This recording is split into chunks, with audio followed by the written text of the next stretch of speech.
All right, it is 9/10/2020, RT210. We are back into our pharmacology lesson. We have learned a lot about pharmacology as far as the terminology is concerned.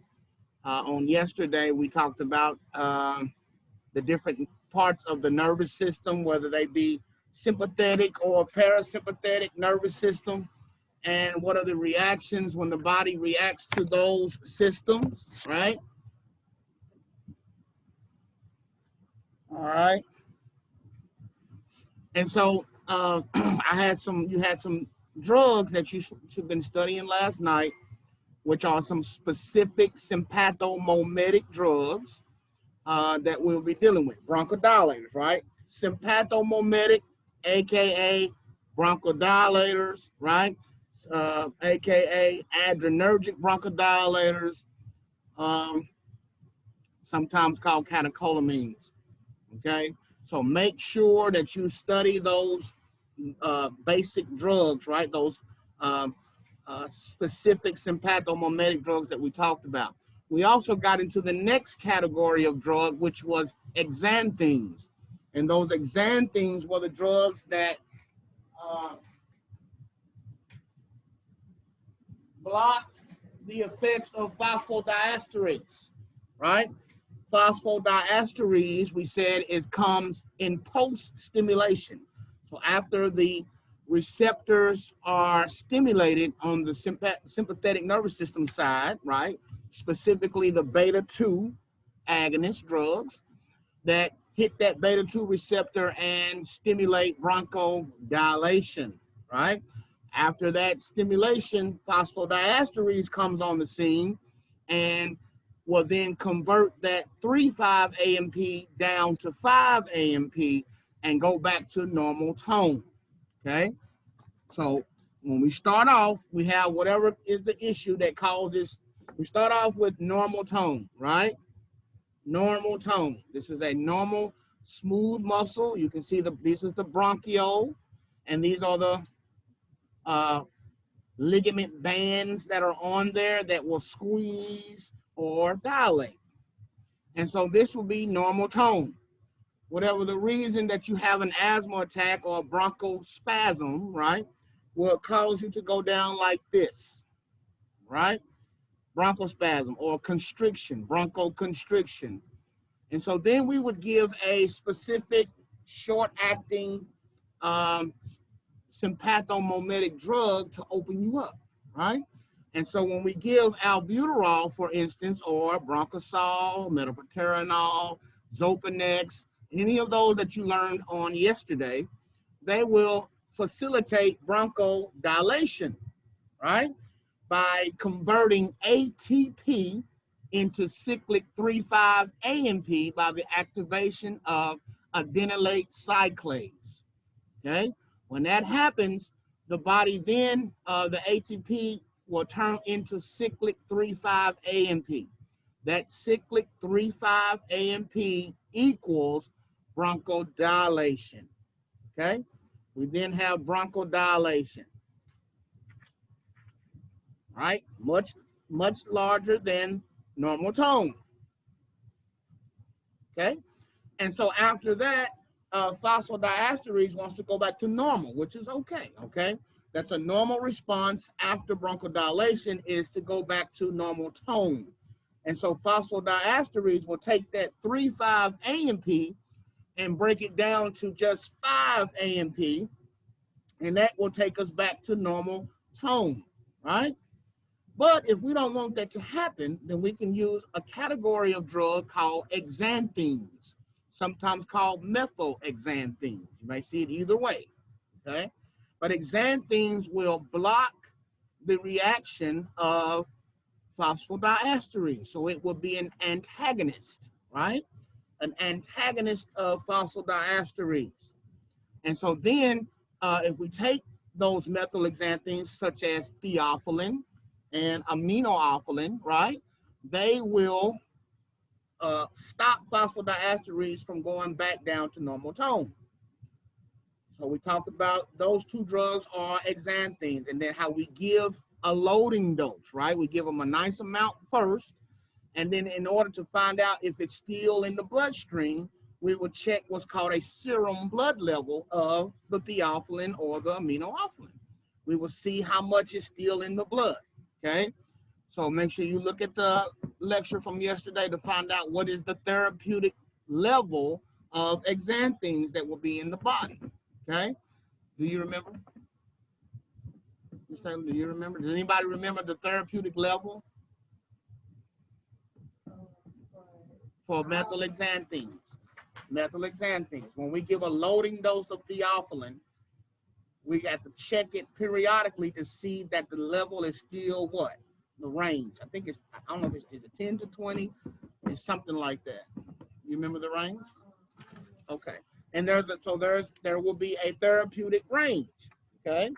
And when you check that therapeutic range, as long as the range is in the range it's supposed to be, we don't have to give any more. But if it falls below that range, then we will give a little bit more, okay, to keep it in therapeutic range. So keep that in mind. That's the kind of studying you guys have to be doing, especially in pharmacology. You can't wait till the weekend to try to go over all this. You need to be reading, going over notes, all of that kind of stuff before, every day to keep up, okay? Because we're going to be adding more to the plate. So we had sympathomimetic drugs, right, which are bronchodilators or adrenergic bronchodilators. Then the next category was the xanthines, right? Then the other category would be anticholinergic. And those are drugs that block the reaction of acetylcholine, which comes from the parasympathetic nervous system. The parasympathetic side of the nervous system has acetylcholine as its neurotransmitter. And when acetylcholine does its thing, right, then it will cause bronchoconstriction, it can cause constricted pupils, it can drop your blood pressure or your heart rate down, right? All those type of things. And so if we want a drug that will block that, then that will be an anticholinergic, right? And so the anticholinergic drugs we talked about yesterday, which is just two, was Atrovent and atropine. Atrovent is the respiratory medicine that we give that blocks the effect of acetylcholine, okay?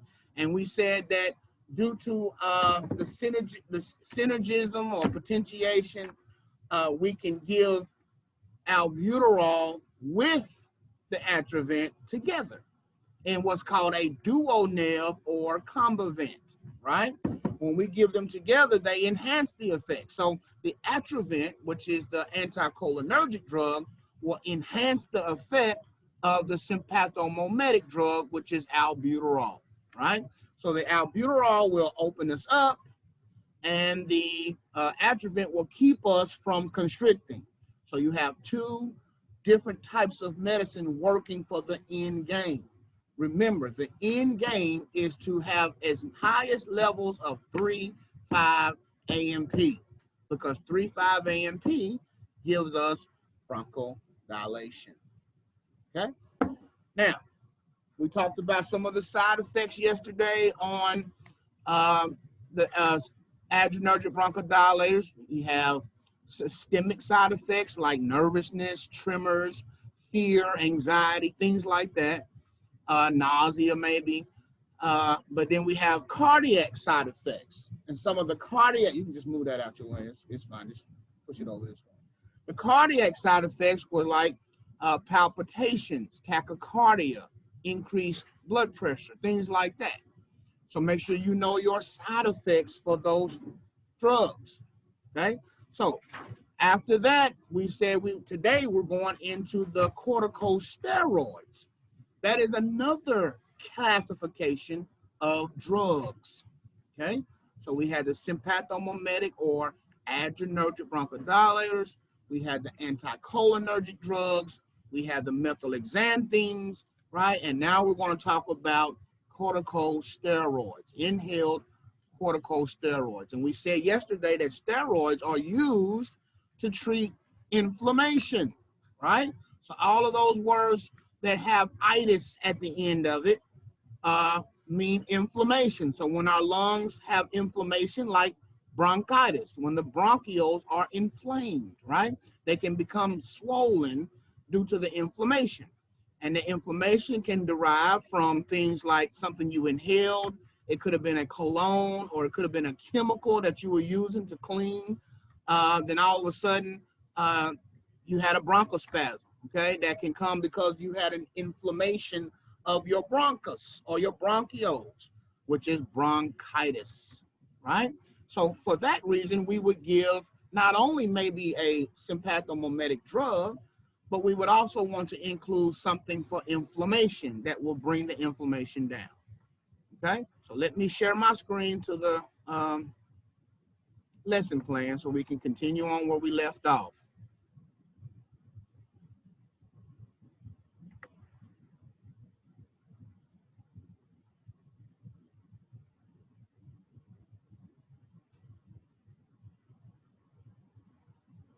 All right.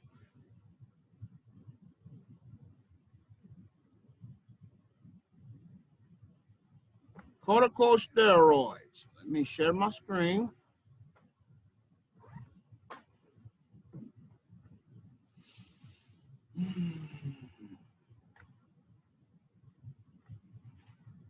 All right, here we go.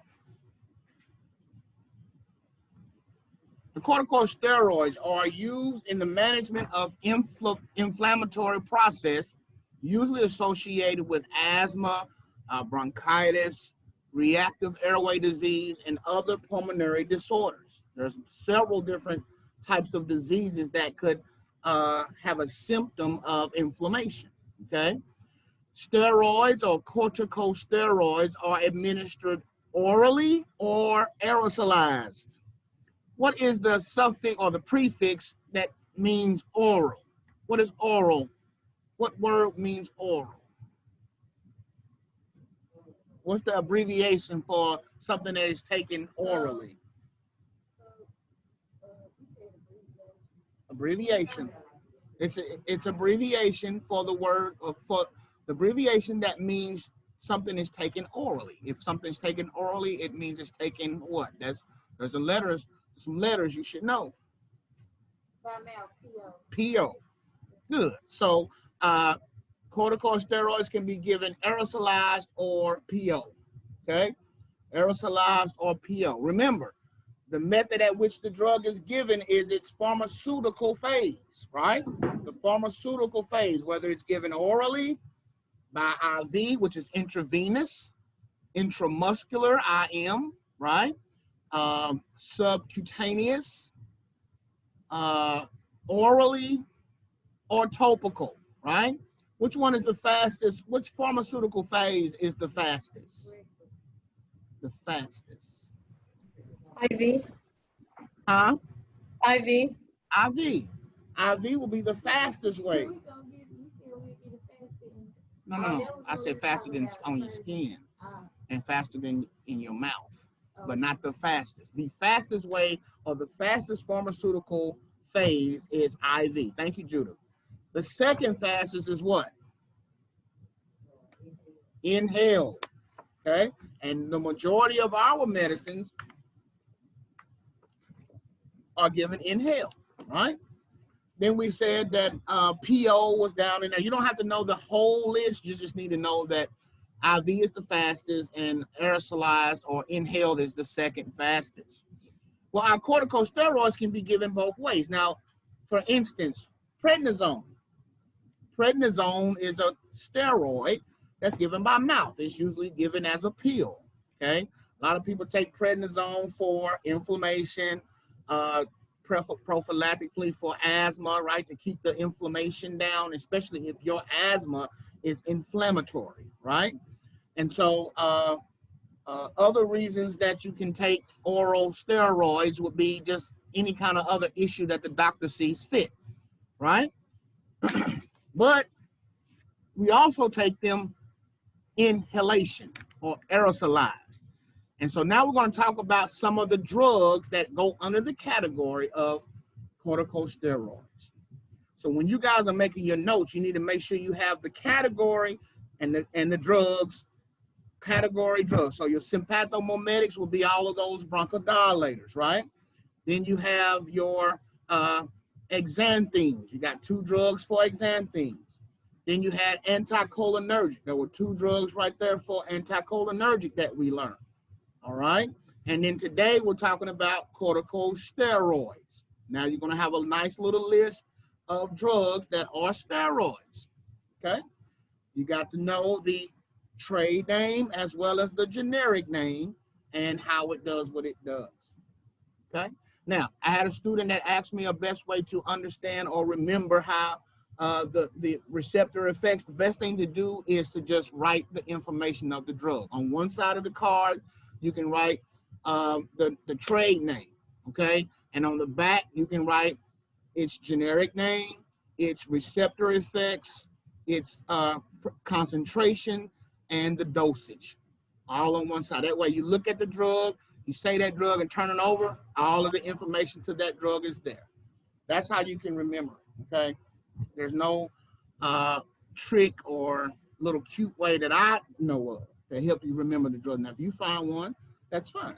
But the best way is to just, like flashcards, you just flash the card and study your flashcards, okay? But make sure you break them down, because when you get that exam and there's a question that has a little bit of drugs from every category in your choices, it's going to be hard to pick the right one if you don't know it. It's not something you can just do over the weekend. It's something that you have to be practicing. Have your spouse or your parent or somebody hold the cards and ask you the questions and see if you can memorize them, right? That's how you have to do this. Now, side effects. The side effects for corticosteroids are different by the way you're given.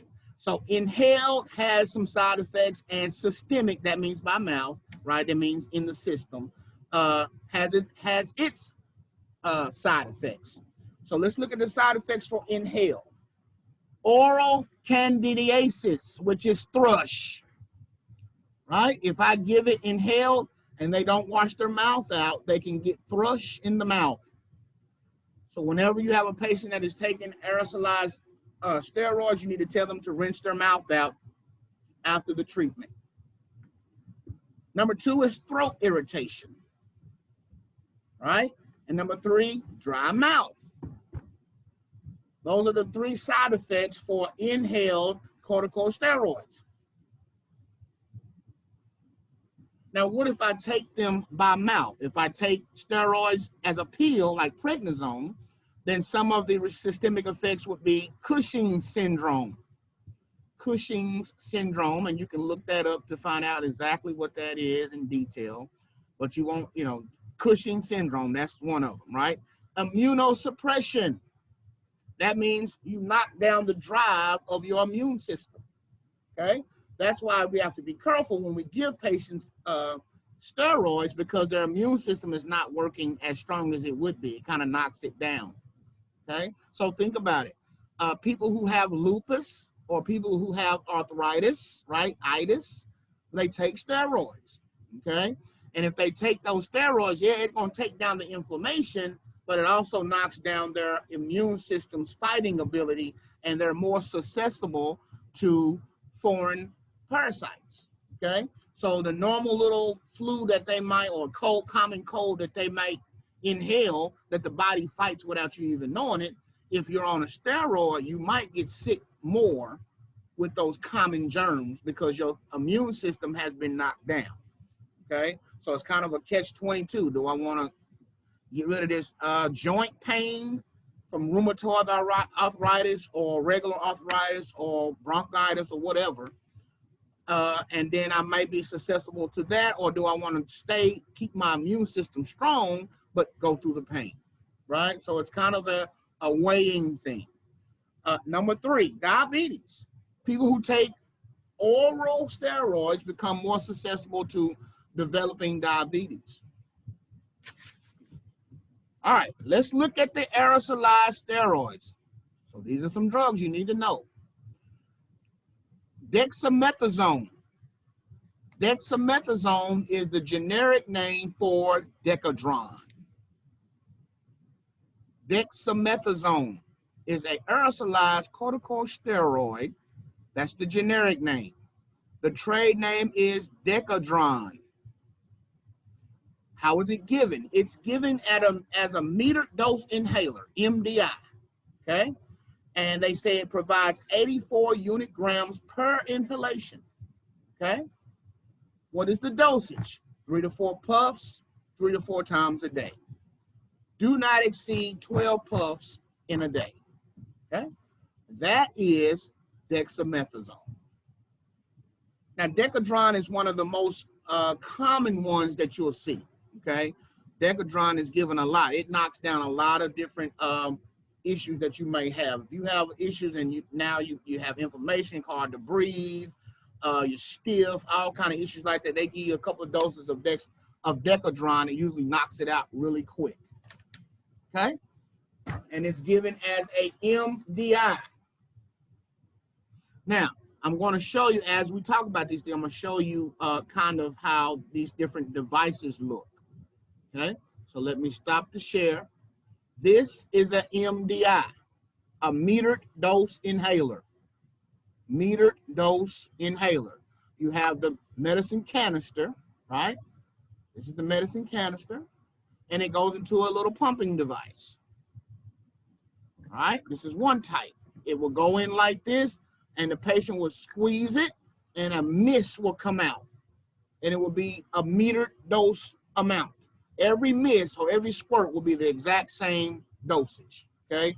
If they say it gives you 80 per squirt, then every time you squirt it, it's going to get 80 unit grams per squirt, okay, or per puff, all right? This is a MDI. Now, this is one way that the MDIs look. And matter of fact, this is not a steroid here because, you know, any kind of drug can come in the MDI form, but this is Combivent. Look at this drug. This is a combination of 2 different drugs. Can you see what drugs are in it?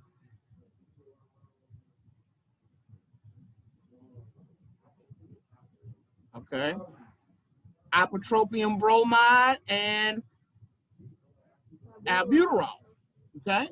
So albuterol and ipratropium bromide. Now, ipratropium bromide is the generic name for what drug?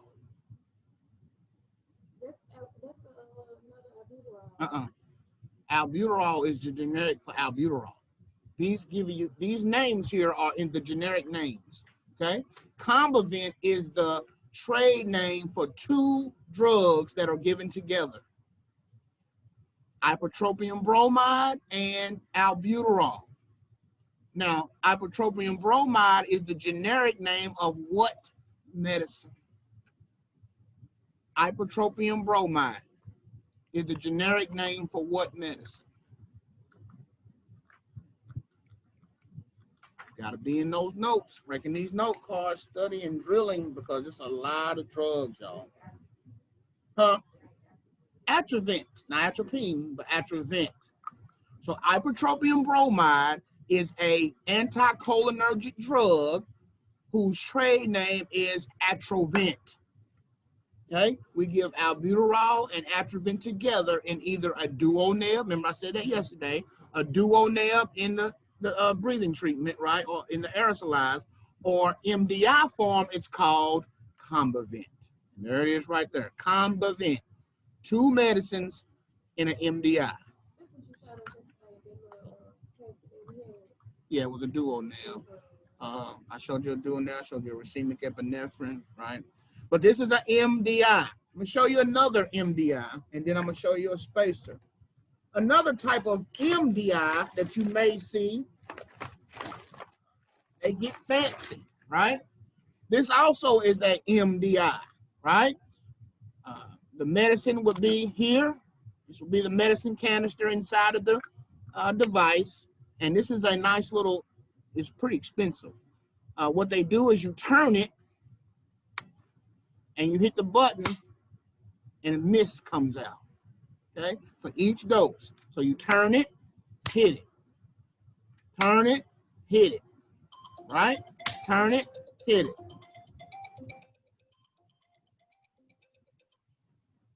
Hold on one second.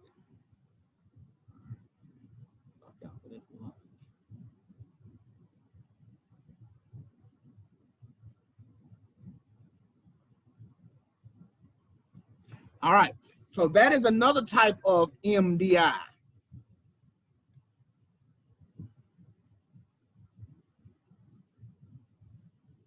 All right, let me see if I got another one that actually has some mist that comes out of it. I had one that you could actually see the mist come out of it.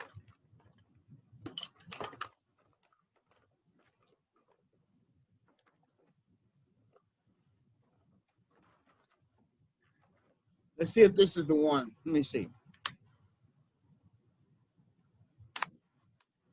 See that? You turn it, and it's a metered amount.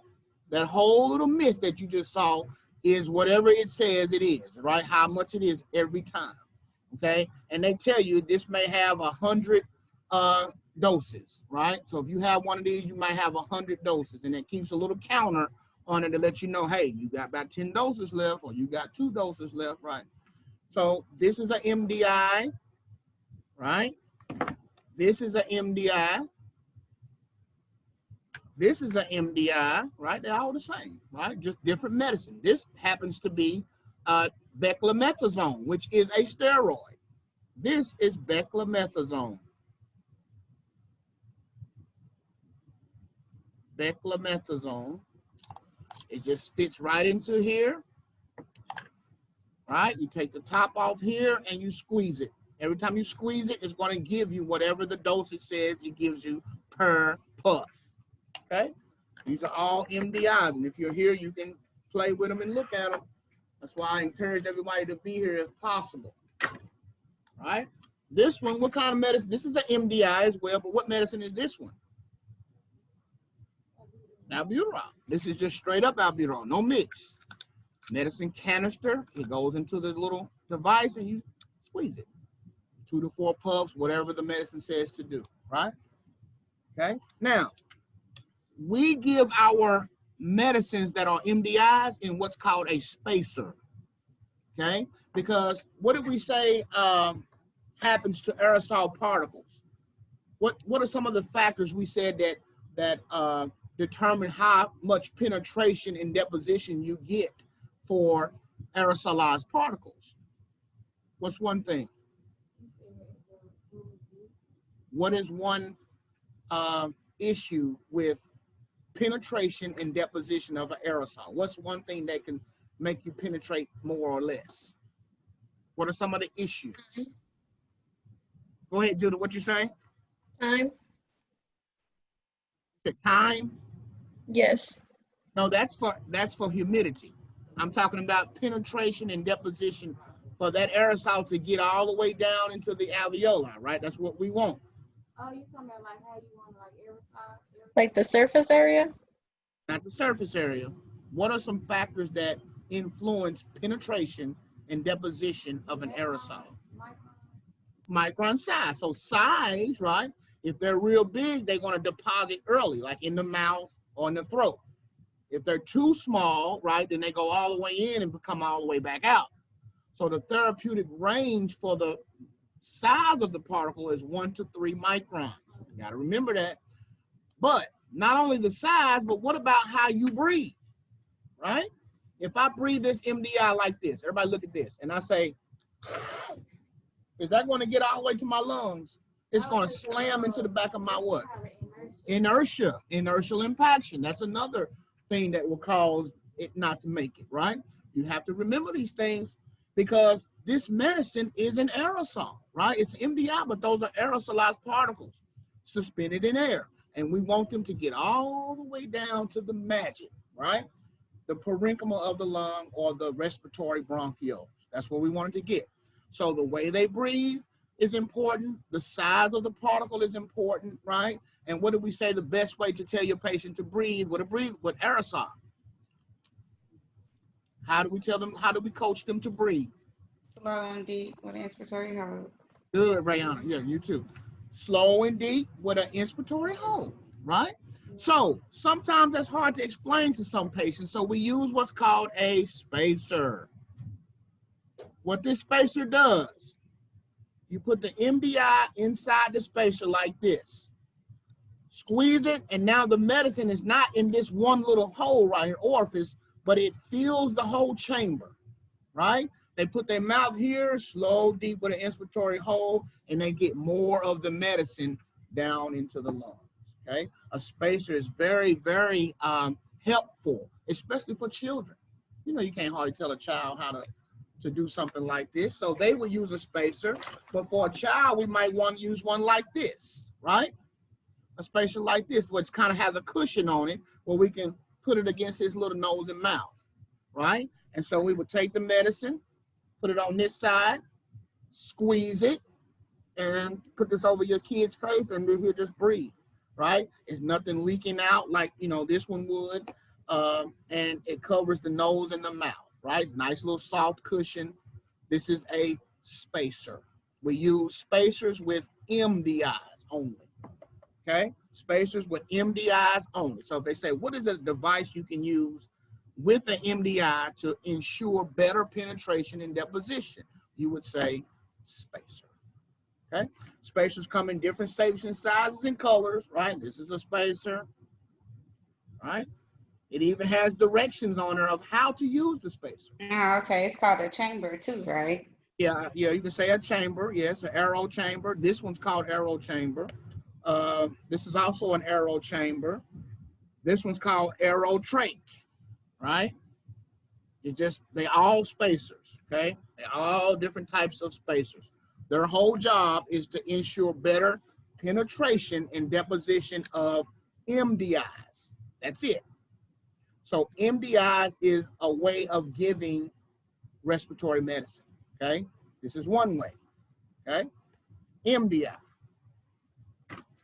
All right, let's keep going.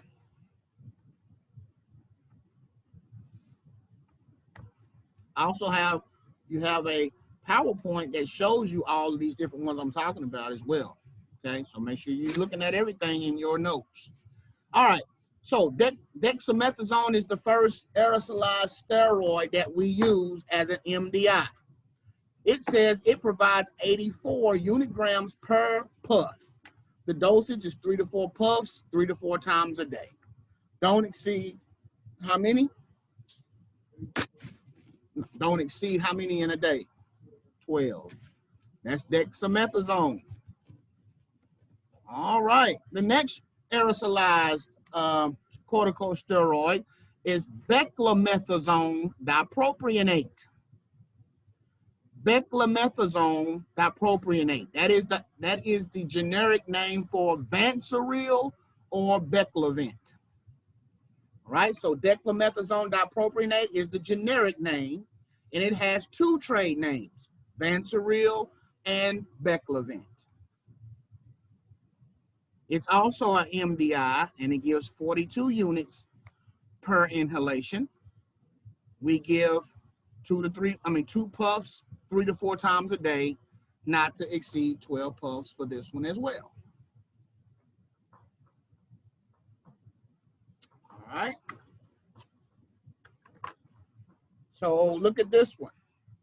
What does this one say?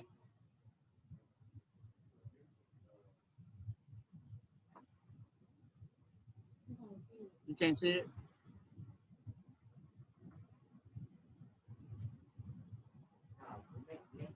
Beclo Methazone. That's what we just got through talking about. This is a Beclo Methazone MDI. Okay? Beclo Methazone MDI. All right. The next one, Flunocylide. Flunocylide.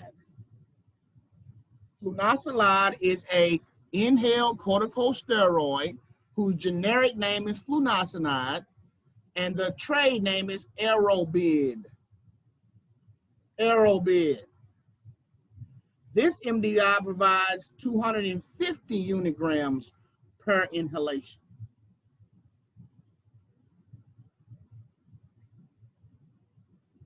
The dosage is 2 puffs, 2 times a day. So what's another term for 2 times a day? TID. BID. Yeah, BID, because TID is 3 times a day. There you go. So BID. You could also see it as Q12. How many times would you give something every 12 hours is Q12? So you do that twice a day, right? Because it's only 24 hours in a day. Okay? So don't get stuck on just 2 times a day. It may say Q12. It may say BID, right? You need to know that all 3 of those are the same. Don't exceed 4 puffs a day for the Aerobid, which is flunisolide. Okay? So on your card, you have on one side, flunisolide. On the back, trade name Aerobid as an MDI, 250 unigrams per inhalation. 2 puffs 2 times a day. Don't exceed 4 puffs. Okay?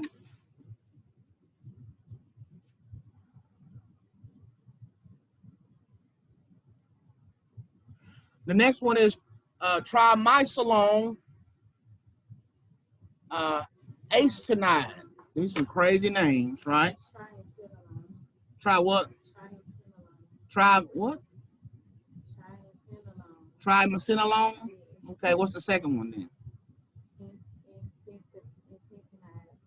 All right. Trimisolone or triminsolone actinide. I call it acetonide. All right. But that is the generic name for Asmacort or Pulmicort. Okay.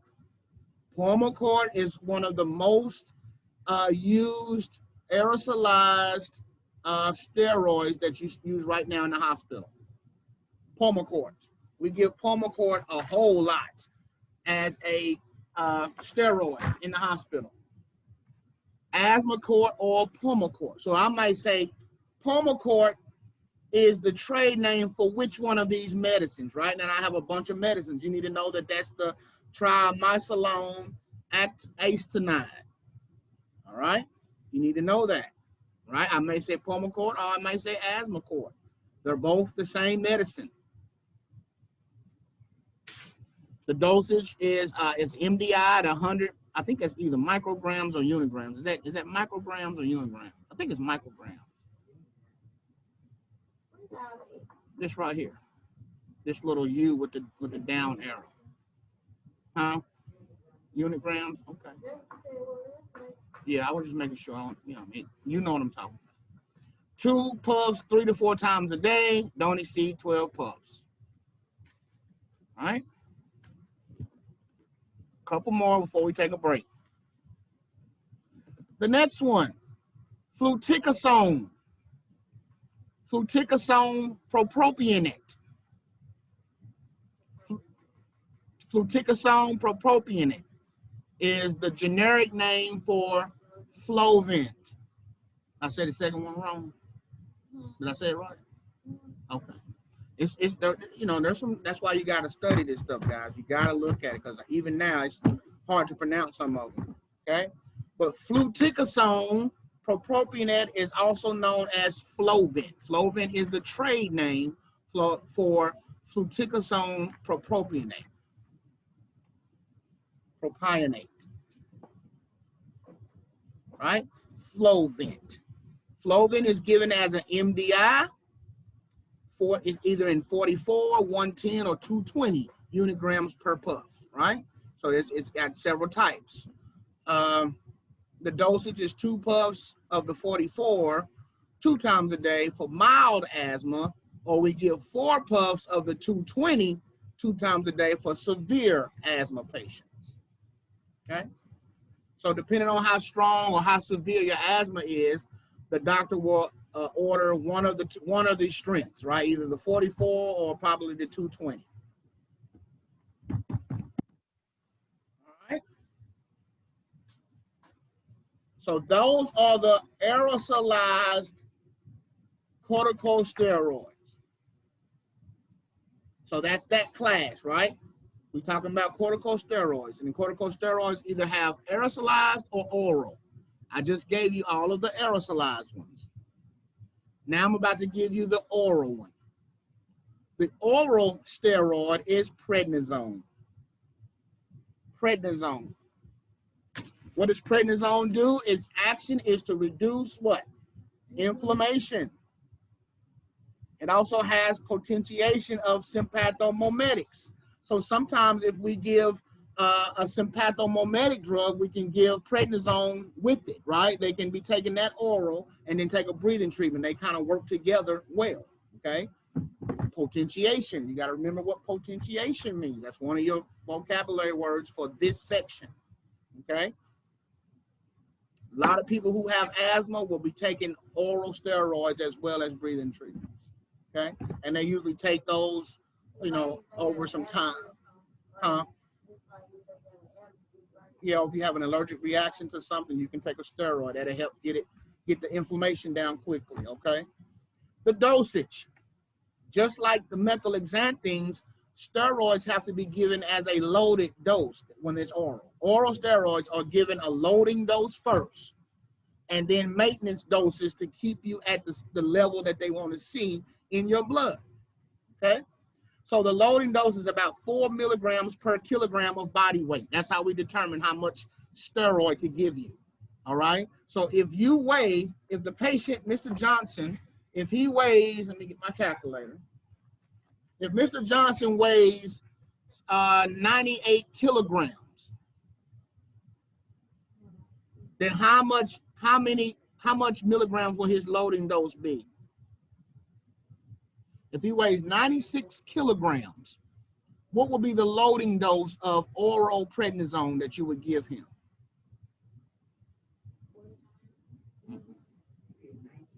If he's 384. Huh? 384. 384, where you get that from? 96. He's 96 kilograms. So we're gonna do 96 Times 4. No. Four. It's 4 milligrams per kilogram. Look at it. You're going to give the patient 4 milligrams of medicine for every kilogram he weighs. Right. So if he's 96 kilograms, We gotta find out his weight. no. They ain't asking. They're not saying body. They're not saying pounds. What are they saying? 4 milligrams per kilogram. So That's 96 it. divided by 4. Huh? 26. 96 times 4. You got to give him 4 milligrams for every kilogram of weight. So it is 384. I got 392. I got I got 384. 384. Oh, okay, well, I don't know what I did. 96 times 4, 384. Okay, good. 384. You said 98 at first. Oh, I did? Okay, thank you. So 96 kilograms, if he's 96 kilograms, then you're going to give him 4 milligrams for every kilogram. So that loading dose for Mr. Johnson will be 384 milligrams. That's how much you would give him off the bat, right? Then you're going to give him 1 milligram per kilogram as you need to go, right? So what we do is we give the loading dose, and then a little bit later we check his blood. That's what serum level is, the serum level in his blood.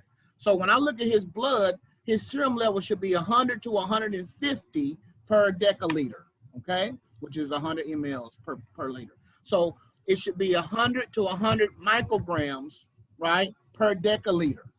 And that's what we're looking for. If he falls below that, then we give 1 milligram per kilogram, right, to get him back into that level, okay?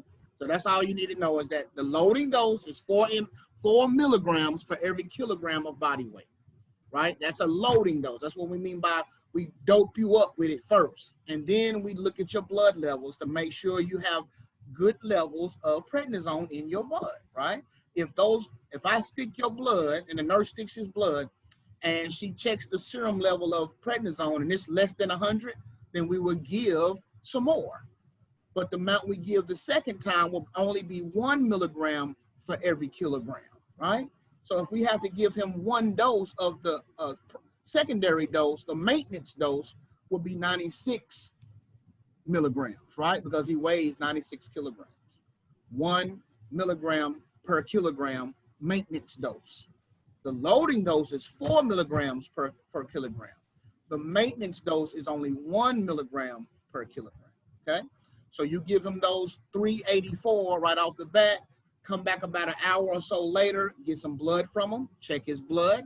If it's less than 100, right, that's in his blood, you're going to give him a maintenance dose.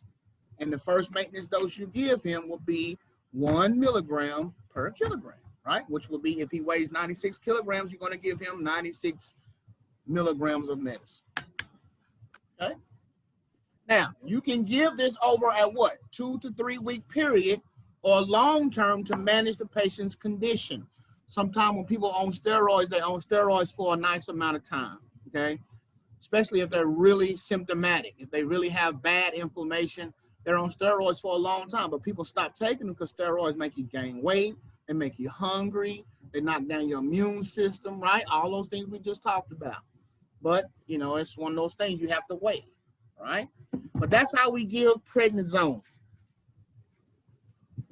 All right, let's take a break. It's 1:50. Come back at 2 o'clock. We're going to get into the long-acting bronchodilators and find out what's the difference between short-acting and long-acting. Would I want a short-acting drug in my pocket for emergency, or would I want a long-acting bronchodilator in my pocket for emergency? We're going to learn that when we come back at 2 o'clock. I'm going to pause the recording at this time. We will resume at 2 o'clock. All right, long-acting bronchodilators. Now, before the break, I told you that there's a difference between short-acting and long-acting, but not only how long they last, but their onset, okay? The onset time is very, very important. Albuterol and like Bronchosol and Isoproterenol, Metaproterenol, those drugs that I gave you that are specific sympathomimetic drugs, those are all of your rescue drugs, right? We consider them rescue drugs because the onset is immediately, okay, very, very quickly.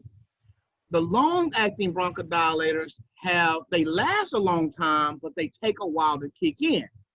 So they cannot be considered rescue medication, right? So if you're walking down the street and you have a albuterol MDI in your pocket, right? If you have, so say you have, you know, walking up and down the street and you know you have asthma and the pollen or whatever triggers an asthma attack in you.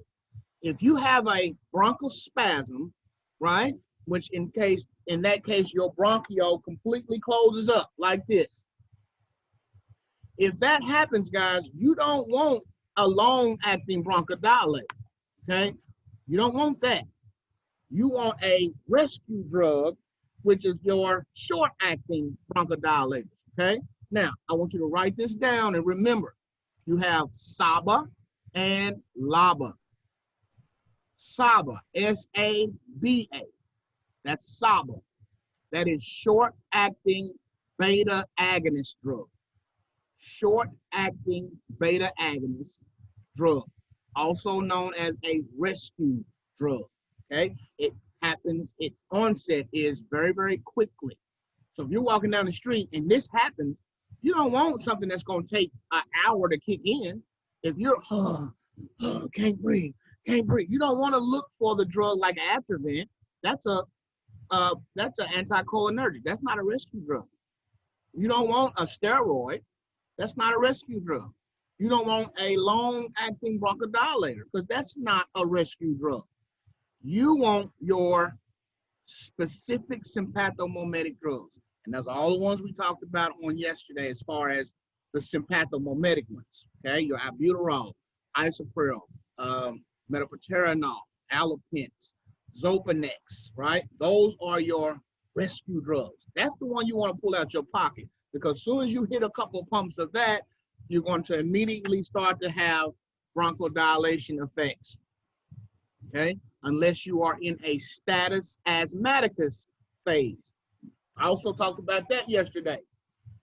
Status asthmaticus is an asthma attack that does not respond to conventional therapy, okay? So you would be bronchospasm and you would take a couple of pumps, breathing treatment, and it's still constricted. In that case, we would have to give long, short-acting bronchodilators, but a lot of them, like an hour long of just constantly refilling the tube and breathing, right? Constantly doing that, giving a steroid. We may even have to put some positive pressure on you to mechanically dilate you, right? force air into the lungs in a situation like that. Status asthmaticus can lead to death, okay? If you're somewhere where you can't get help and you have an asthma attack that's considered refractory to treatment, that's status asthmaticus. So in that case, when we have a regular asthma attack, we definitely want a short-acting bronchodilator, which is a SABA, short-acting beta agonist, beta-2 agonist, right? And the LABA, L-A-B-A, is a long-acting beta agonist. They're good. They're wonderful drugs because once it does kick in, you stay dilated for much longer, right? Our short-acting ones, yes, they hit you fast and they're rescue, but they last maybe 6 hours or 4 hours, right? And then you have to take it again. Your long-acting beta agonists take a long time to kick in, but once they finally kick in, they stay, dilation stays on deck for a long time, okay? So when we're treating our COPD patients, our asthma patients, stuff like that, we kind of give a mixture, right? They have a home regimen of medicine. You have some rescue medicine that they're available to take. You have them prescribe some steroids, possibly. They may even have xanthines at home, right? And they will have some long-acting bronchodilators, right? Something that you just take every day. You get up in the morning, take your medicine, just like you take anything else. You take your long-acting bronchodilator, even if you're not having an attack. But that will keep you from having one because it's going to last for such a long time. Okay, understand that? The half-life of those is very long. All right, so let me go back to some of those. Make sure you know the difference between rescue medication and non-rescue medication, okay? So our long-acting bronchodilators, let's look at them. Salmeterol xenophorate.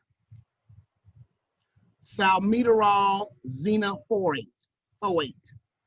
That is the generic name for Ceravent, okay?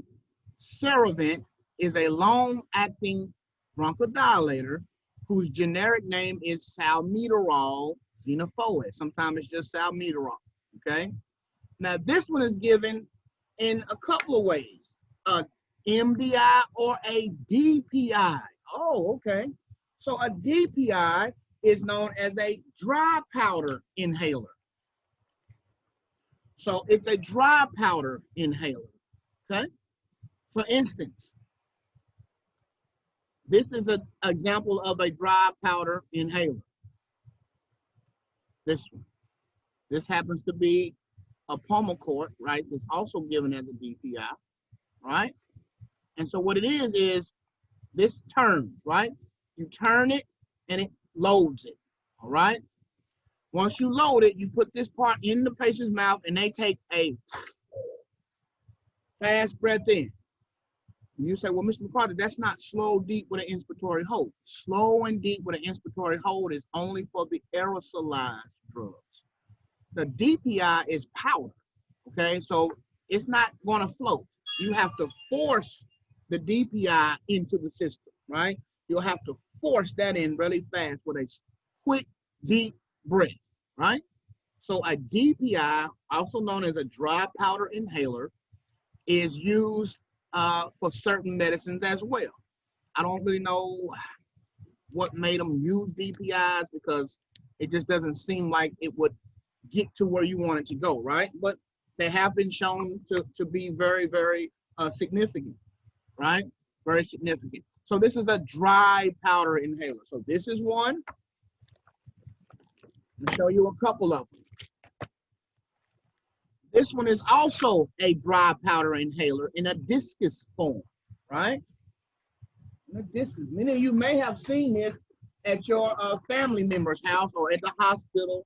Some patient, this is the purple one called Advair. Have you seen the commercial, right? This is a dry powder inhaler. This is a dry powder inhaler, right? We also have what's called Spiriva, and it's in a little egg-shaped dry powder inhaler, right? So let me show you how these work. This is a Spiriva, right, which is a DPI. It's a dry powder inhaler. What happens is you open up the top, then you open up the second part. Notice as it has this screen here and a little place to put a peel, okay? There's a little peel that goes in there, and that peel is called a blister. The little peel looks like a capsule, but it's not a peel, it's a blister. You can't swallow it. You stick the blister right in here, right? And then you put the first lid on it, and then you crush it, okay? And you can see inside there what you're crushing, okay? This is when you will crush the blister, and then the patient will put this in their mouth and one inhalation, one deep, quick inhalation, right? Remember, slow, deep with an inspiratory hold is only for the aerosolized medicine or aerosol. The DPI is one quick forced inhalation, okay? One quick forced inhalation is for dry powder inhalers, DPI. The discus one, that is a DPI as well. This is the Advair, okay? This is the Advair, known as a dry powder inhaler. How does it work? Well, you would take the finger here, open it up. Once you open it up, it's already preloaded with several blisters, okay? This one is preloaded with several blisters. So when I cock it, that loads or cuts one of the blisters. Now it's primed and ready to use. Patient would put his mouth on the mouthpiece. One suck in, that's the medicine. When he's done, he will close the whole thing, right? And then there's a little number counter right there. It's at 0. But every time you close it, the number goes down. I think they start out with about, let's see, about 100, depending on the manufacturer. But most of them have about 100 blisters lined up inside of here. And that, huh?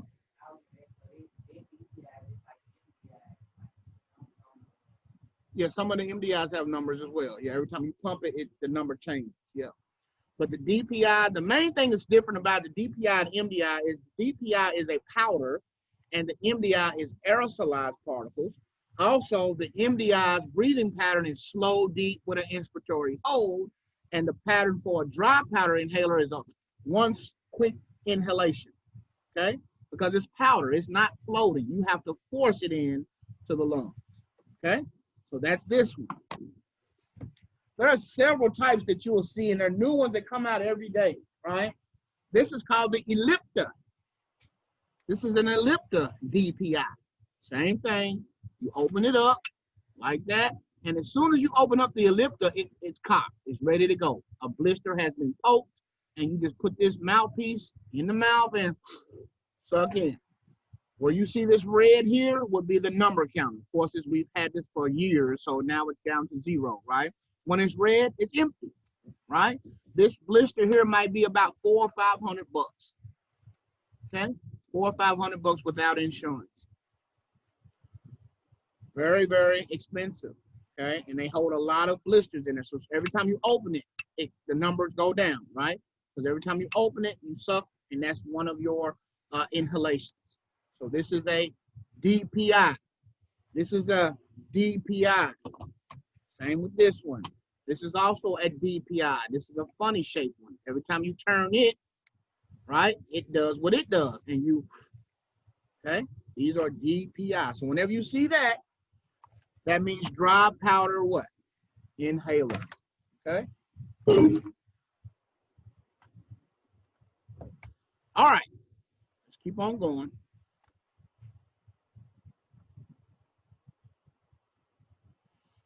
So that first long-acting bronchodilator was your salmeterol xenophoate, right?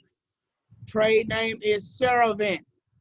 It comes in a dry powder inhaler and provides 50 micrograms per blister. Now, I just had a pharmacist come in and tell me that that is the Greek M. That means microgram, not unit gram. This right here, guys, this right here, this means microgram. So let me put this up. Oh, okay, good.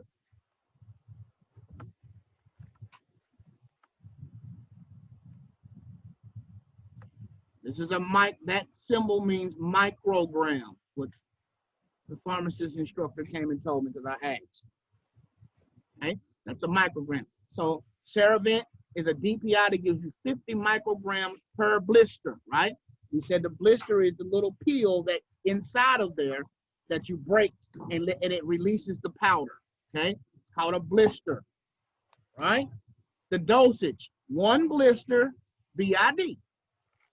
You're going to take 1 blister twice a day, right? Now, the second way that we give Ceravent is an MDI, right? Now, that would be 2 puffs BID, and it's given as 25 micrograms per puff. So you notice how you have, in a DPI, you usually have a stronger dose because it doesn't aerosolize like an MDI, right? So they give you a little bit more because you want to get less to where it's going, right? So they're trying to compensate for the lack of penetration that you want to have with a DPI, okay? So they give you a little bit more. So whatever amount does make it to the lungs will work pretty well, okay? Ceravent is the trade name for salmeterol xenophosphate. All right, the next one, 12-hour duration. That's why it's called a long-acting bronchodilator, because it lasts for 12 hours. So once you do get dilated with this medicine, it's going to last for about 12 hours. So that's wonderful. The only problem is it's not, again, a rescue drug because look how long it takes to kick in. How long does it take to kick in? It can take up to a what? Yes, up to an hour to kick in. So if you're having an asthma attack, don't reach for the long-acting bronchodilators. You need to be reaching for the short-acting because onset time is faster. The onset time for your short-acting beta agonist, your SABAs, right, is instant. As soon as you inhale it, you start having dilation, okay? So look at that. F says, maintenance therapy only. We do this to maintain good bronchodilation. It is not for emergency. The second long-acting bronchodilator, or LABA, right? LABA is long-acting beta agonist. SABA and LABA is what we use to treat COPD patients. SABA is short-acting beta agonist, and LABA is long-acting beta agonist. SABA or LABA. The next one is formoterol. Formoterol is also known as Foradil. Formoterol is the generic name for Foradil. It is a long-acting bronchodilator giving as a DPI at 12 micrograms per puff. The dosage, 1 puff BID. How long does it last? 12 hours. Now look how fast this one kicks in. How fast does it kick in? 5 minutes. Okay. So it has a 5-minute onset, but it's still not a rescue drug because if you can't breathe, can you wait 5 whole minutes for medicine to kick in? No. When you can't breathe, you want relief immediately. So look at E. It says, even though it has a rapid onset and peak effect, it's a better maintenance drug than it is a rescue drug, okay? Because 5 minutes, that's all you got, then yeah, use it. But if you can't breathe, 5 minutes is an eternity, okay? 5 whole minutes can be an eternity when you can't breathe. It's not many people, if any human, can hold his breath for 5 minutes. Not many. If you were to sit here now and take a deep breath and hold it, could you hold it for a whole 5 minutes? No. So if you can't hold it for 5 minutes, then why would I want that for my rescue drug? Seems fast, but it's a lifetime if you cannot breathe. Okay? That's formoterol. Okay? Now, so those are the LABAs. So let's go back and look at them. Your long-acting bronchodilators, salmeterol, which is Ceravent, and formoterol, which is Foradil. Now, sometimes you'll have medicines that have a mixture of medicines, right? Like Advair. Advair is a mixture of fluticasone, proprionate, and salmeterol. Okay, so salmeterol and fluticasone together is Advair, right? So they, companies come up with all kind of combinations. Okay, all kind of combinations. But for what you need to know, excuse me, long-acting bronchodilators, salmeterol, xenophorate, and formoterol. Formoterol. All right, prophylactic. What's prophylactic? What do we say prophylactic really means? If condoms are prophylactics, condoms are known as prophylactics. What do you use condoms for? Prevention. Prophylactic means for prevention. Okay, so we have some medicines that we use just to prevent. Okay, and that's called, one of them is called fluticasone and salmeterol. That's what I just said. Fluticasone and salmeterol. That's Advair. Stop my share so you can see it. Advair, right? It comes in different dosages. This is fluticasone propionate and salmeterol. Advair, DPI. We give that as a prophylactic medicine, okay, like to prevent. So Advair, right? The first type of prophylactic drug is called Advair, which is a mixture of fluticasone propionate and salmeterol. Now, you may have a question that says Advair is a combination of which two medicines? I may say salmeterol and what? If I say, what if one of my choices is not fluticasone propionate? What is the trade name for fluticasone propionate? Let's look at it. Huh? No. Listen, Advair is a mixture of two medicines, salmeterol and fluticasone propionate. Both of those together is Advair, okay? If you have a question that says Advair is a mixture of which two medicines, and your choices are salmeterol and what if I don't say fluticasone? What if I say, go back up here to where fluticasone is? Flovent, see that?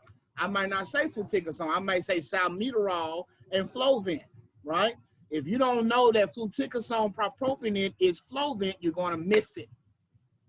Okay, that's why you have to know your generic and your trade name for all of these drugs, guys. All right. All right, back to the prophylactics. So fluticasone, which is also flovent, mixed with salmeterol, is the medicine that's called Advair. It comes in a discus, Dpi Discus. That's why I showed you this little purple disc. These are prevention, prophylactics. This is the section called prophylactics. So you have a new category now. You had your SABAs at the beginning, right? Then I talked about your anticholinergics. Then we talked about methylxanthines. Then we talked about the steroids. And we just talked about the LABAs, which are your long-acting. Now we're talking about prophylactics. So you have to line your medicine up with these categories. Otherwise, it's going to be just a jumble of medicines in your head. Okay? You need to line them up so you can organize them in your mind and know what they're for. If you want something for inflammation, you don't go around to the SABAs and the LABAs. You need to go to the steroids, right? And be able to go to your list of steroids and pull something out for inflammation, okay? You have to know it. It's not just a memory. It's a knowing it, okay?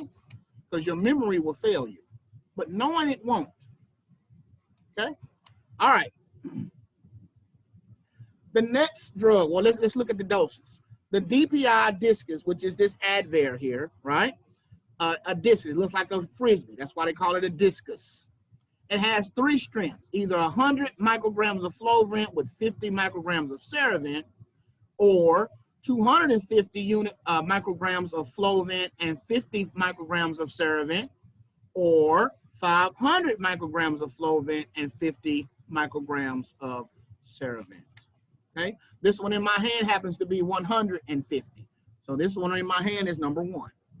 100 micrograms of Flovent, which is fluticasone proprionate, right? Mixed with 50 micrograms of Ceravent. Okay, now what did we say Ceravent was? Salmeterol. See, salmeterol, the trade name for salmeterol is Ceravent. Okay, so you have to know these drugs, guys. I can't stress it enough. I can't stress it enough. So write that down, that salmeterol is Ceravent. Okay, salmeterol is Ceravent. Salmeterol would be the generic name for Ceravent. Okay. All right, like C says, it's prophylactic, it's maintenance, right? It's not for emergency. It's either maintaining or preventing, right? It's prophylactic, right? Remember we said prophylactic was also when we say for postural drainage. One of the reasons why we do that would be prophylactically, because if Mr. Johnson always has retained secretions in his segments, even if we don't know for sure, when he comes to the hospital, we're going to drain them anyway, just prophylactically, because he always has it, right? So we know to just do it anyway for him, okay? All right, here's another important one here. This next prophylactic drug is very important. It's called Chromium Sodium. Chromium Sodium. Chromium Sodium is a generic term for Intol. Chromium Sodium is the generic name for Intol. Okay? Chromium Sodium works by stabilizing the mast cell, thus preventing histamine release. Now, we talked about this a couple of units ago. I kind of touched on it a little bit, but I'm going to show it to you on the board today. Chromium Sodium stabilizes the mast cell, thus preventing histamine, right? Release. So inside of the mast cell, M-A-S-T, there are histamines inside of that. You've heard of medicines called antihistamines, right? Histamines cause runny nose, itchy eyes, asthma attacks, stuff like that, right? Well, what happens is you have histamine inside of your mast cell. And if you inhale something outside that you're allergic to, it can break down the walls of the mast cell. If that happens, then the histamine pours out of the mast cell into the bloodstream. Once that happens, now you're having these symptoms, okay? Well, chromium sodium is a drug that protects the mast cell. And so when you inhale some of those irritants, they do not have a chance to break down the mast cell. Thus, histamine is never released into the bloodstream, okay? So it's an excellent drug for the management of chronic extrinsic asthma. Asthma, you're going to learn when you get to restrictive diseases and obstructive diseases, it's either extrinsic or intrinsic. Extrinsic means something on the outside of your body caused the asthma attack. Intrinsic means something on the inside of your body caused the asthma attack, okay? And it's also effective as a prophylactic in patients who have intrinsic asthma. So it works on both. It's indicated for management of chronic extrinsic asthma, and it's also effective for intrinsic asthma. Now, prophylactic medicines take how long to kick in? Prophylactic medicines can take up to 4 weeks to reach maximum levels, right? Because you're taking it and the level in your blood goes up. It can take 4 whole weeks for chromium sodium to be at maximum level in your body. So you know this is not a rescue drug, right? It's gonna take 2 to 4 weeks, okay? But it's a maintenance drug. It's to help you, keep you from having an asthma attack, okay? Especially for those who have extrinsic asthma issues, okay? So What does E say? Not to be used during an acute attack, of course. The dosage is an MDI or small volume nebulizer. The MDI provides 800 micrograms per puff, and you give 2 puffs 4 times a day. Or we can give it in a small volume nebulizer, SVN, right? Now the small volume nebulizers are these, right? This will be your small volume nebulizer. Remember, you have this, and you would drop your medicine inside. So just for instance, hit that light for me, please. Let's say, for instance, let's take a look at some of these, because this is what we're getting into next. All right. These are called ampules, or also known as unit doses, right? These little things like this, okay? And the names will be on them, but it'd be hard to see because usually they're in, you know, just etched in there. But this is a duo neb, right? Duo neb is albuterol and Atrovent, okay? Well, look at this one. What does this one say it is? Metaproterenol sulfate, right? Which is Metapril, okay? What about, see if we can see this one. What is this one? Can you see?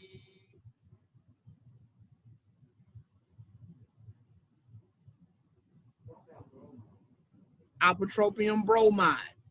Ipratropium bromide is the generic name for what medicine? Atrovent. Atrovent, which is an anticholinergic. So this is Atrovent by itself, right? Don't have to always be mixed with albuterol. It could be by itself, all right? So I was trying to see if I had a Chromium Sodium in here. Yeah, you can't see it, but this is Chromium Sodium. We're going to get some more. These are old. These been here since I've been here. Okay, hold on. All right, so this one here, you can't really see it, but this is Chromium Sodium here, okay? So it comes in an MDI, or it can come in, a DPI, or it can come in a, what? Aerosolized, which is small volume nebulizer. So I would take this, take the top off, squirt the medicine in my cup, all right? I have, what's this green device inside of here called? The baffle, right? I have my mouthpiece. Of course, even I'd have the, so let's look at the pieces of the small volume nebulizer. You have the medicine cup. This whole thing is called the medicine cup, right? Inside is the baffle, right? This green thing here is the baffle. If the baffle is not in there, it's not going to aerosolize, okay? So you have the baffle inside of the medicine cup. Then you have the T-piece, also known as the what? What's the T-piece called? What's the name for it? Briggs. Briggs adapter. Good, Judith. This is the Briggs adapter, also known as the T-piece. We stick that over the medicine cup. Then what is this?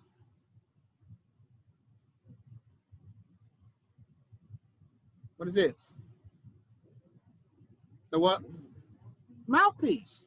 This is the mouthpiece. Fits on one side. And then we have reservoir tubing on the other side. So this is the parts of the small volume nebulizer. When you come to lab, be ready to understand that. Don't, not look at this. This is the reservoir tubing, Briggs adapter, mouthpiece. This is the medicine cup, which holds the green baffle. Might not be green, might be any color, but it's all the same, okay? This is considered a small volume nebulizer because it's less than how many cc's? What's considered a small volume nebulizer? You're gonna have it on your oral exam. 20. 20, thank you, Judith. Less than 20 cc's is considered a small volume nebulizer. Over 200 is a large volume nebulizer. You gotta know that. Gotta be going back to these other things, guys. If y'all not studying old stuff and putting it together, it's gonna be hard.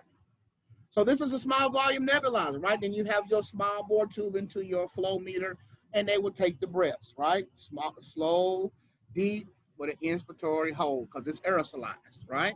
So this would be your SVN, small volume nebulizer. Okay? All right.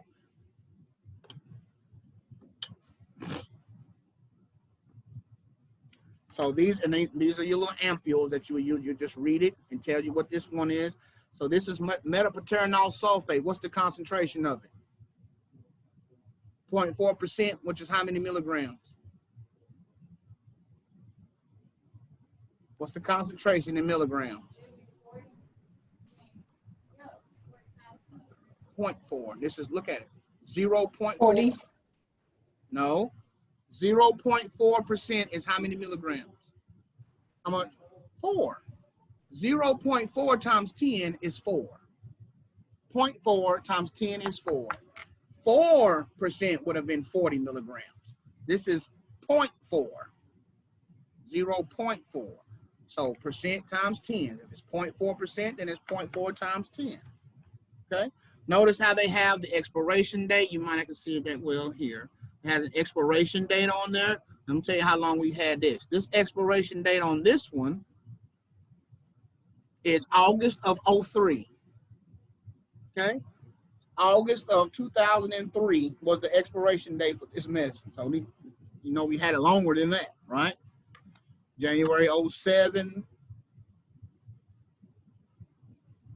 This one is, what's the expiration date on this one? June 1997. Were y'all even born? I was born in 94. Okay, well, some people haven't, though. Some people, like my son is 99, he's 21. So 97. 1997, this one was expired. That's how long we've had this stuff. All right. Now, these right here, guys, these pink ones are universal. This is normal saline. This is what you use when you dilute some medicine. It's just regular normal saline. We can use these to dilute medicine. We can use these to loosen up secretions around the trach. Sometimes when your babies have a stopped up nose and you have that little squirt, it's normal saline. That's all it is, normal saline. You can use one of these or you can use a little thing that you buy at the store that sprays. All it is normal saline for mucus clearance, okay? So either dilation or mucus clearance. All right, so let's keep going.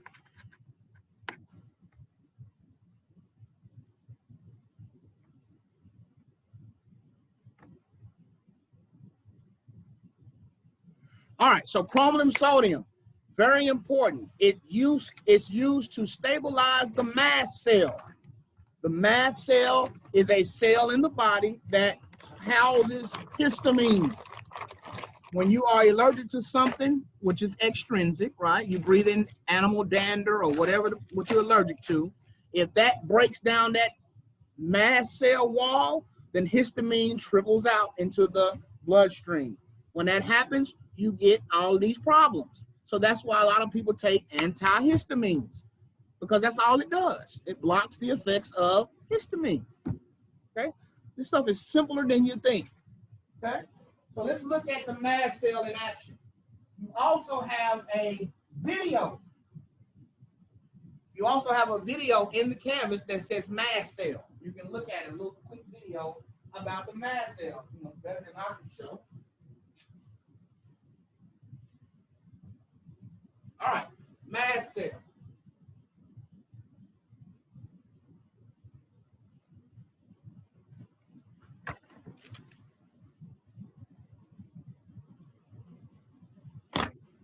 All right, the mast cell looks like this.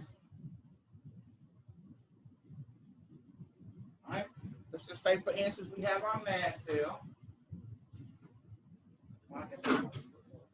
Let me put this where everybody can see it online since I'm recording. Let's take a look at the mast cell.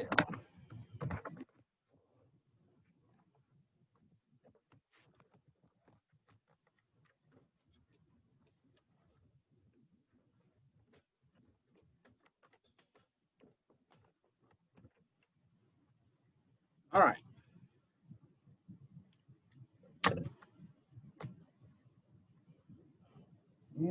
M-A-S-T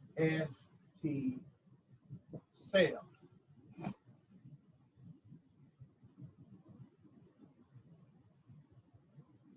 mast cell, okay? Inside of the mast cell, we have what's called histamine, okay? Let's just say, I'll just do little dots.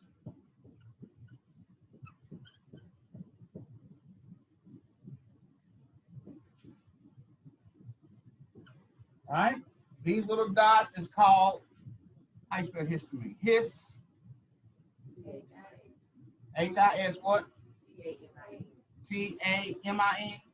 You know, histamine with an E.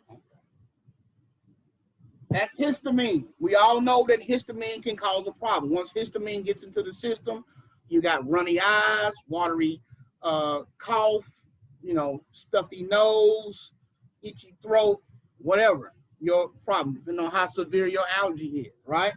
Well, it's all fine and dandy when it's inside the cell, right? No problem. You don't have any problem when it's inside the mast cell. All right. Chromium sodium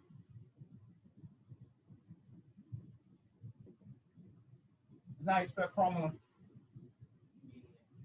Let me look.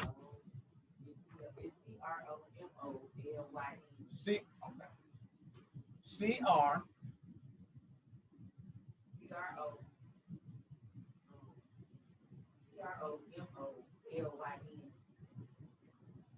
All right, and sodium is S-O-D-I-U-M-E. Wow. No E, right? Okay. Chromium sodium, also known as Intol. Okay? What it does is it protects the mast cell. Right? So chromium sodium will give a coating to the mast cell. Right? It coats the mast cell and prevents it from degranulation. Okay? Keeps it from opening up. So when you have something like, let's see, say you have a pet and you have a cat, right?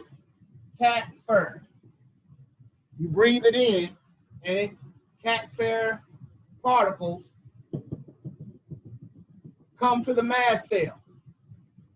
Well, what happens is if you're allergic to cat fur or pet dander or whatever it is, it will tear this wall up, right? The cat fur will degranulate the mast cell, right? It opens it up.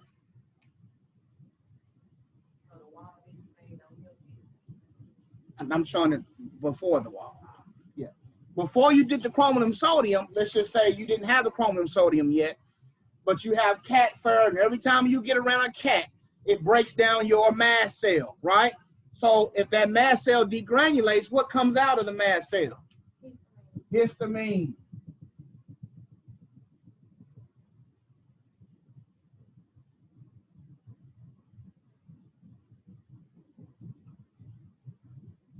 Comes out into the bloodstream. Okay?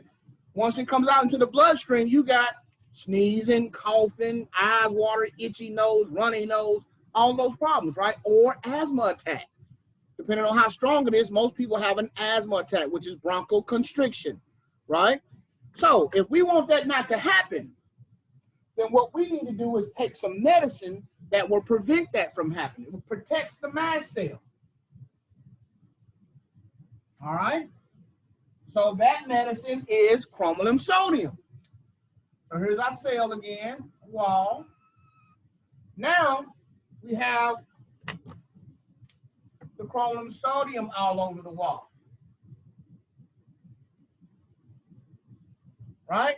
So when the cat fur comes, you go around somebody with a cat, it bumps into this wall and it never gets inside, right? It's blocked. Then it keeps the mast cell intact. And if the mast cell is intact, what stays in? Histamine. That's all chromium sodium does. It is designed to protect the mast cell to prevent histamine from being released into the bloodstream.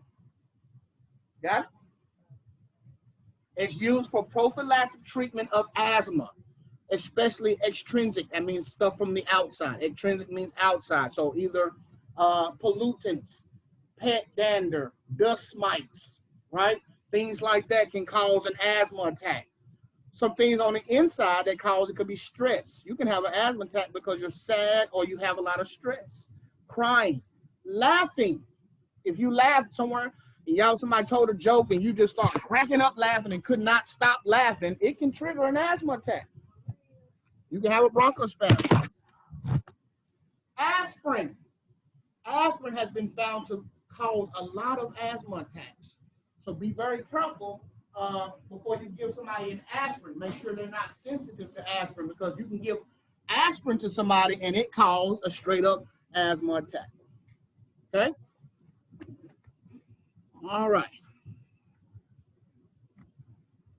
So that is chromium sodium, which is Intol. What about the next one? The next one is called nidochromium sodium. Nidochromium sodium is the generic name for Tolade. Tolade. It's the same thing as chromium sodium, except it has an additive ingredient that helps with inflammation. So not only does it protect the mast cell, but it also has a little extra medicine that reduces inflammation. So if I have asthma that's also related to inflammation, then I would take Tolade over Intol, okay? If I just have asthma attacks, it's not necessarily inflammation, right? My asthma attack usually happens for something I breathed in and it closed up for a minute, then it opened back up. It's not inflammation or anything like that. I would take regular chromium sodium, which is Intol, right? But if my asthma is accompanied with inflammation all the time, every time I have an asthma attack, it's also swollen from inflammation, then not only would I take a Saba or a Laba, but I'm going to take nidochromium sodium because it's going to protect my mast cell as well as give me something for what? Inflammation. Okay? So it blocks the early and late asthmatic responses to a variety of allergic and non-allergic triggers. Again, prophylactically takes how long to get in the system? 2 to 4 weeks. Good. It's 2 to 4 weeks. So be careful if they say, what's the range? The range is 2 to 4 weeks, but if it says up to, you don't say up to 2, you say up to 4. That's how long it takes to get maximum level in your system before it becomes therapeutic, right? So if that's why it's called prophylactic. You got to use it for a while before it's protecting you. Okay, there's got to be something that you commonly use. In order to protect yourself from pregnancy, you need to be using condoms all the time, right? Not just that one time. You need to be using it all the time. So it's prophylactic. It's every time you active, you need to be using a rubber. If you are, then you are long term. Okay, that's an easy way for you to remember that nidochromium sodium and chromium sodium take a long time. You have to keep doing it. You can't stop, because if you stop, your protection goes down. Okay, perfect example. If you stop using condoms, and your protection from STDs, babies, and all of that goes down. Okay. All right, it's given as an MDI and provides 1.7 milligrams per puff.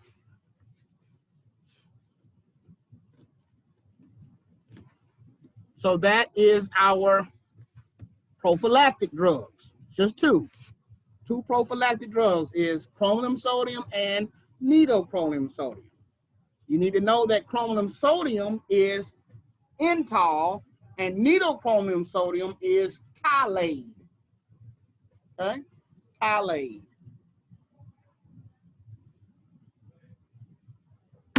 All right, the next category of drug, leukotriene inhibitors. Leukotriene inhibitors, that means a medicine that blocks or inhibits the effects of leukotrienes. Well, what are leukotrienes? Leukotrienes are mediators of inflammation, edema, and bronchoconstriction. So they're kind of like histamine. Right? Histamine has more of an effect of, allergies, itchy eyes, watery, all of that. But leukotrienes hit you with inflammation swelling, and bronchoconstriction, right? Edema, that's swelling. Huh? What? Leukotrienes are mediators in the body that cause negative things.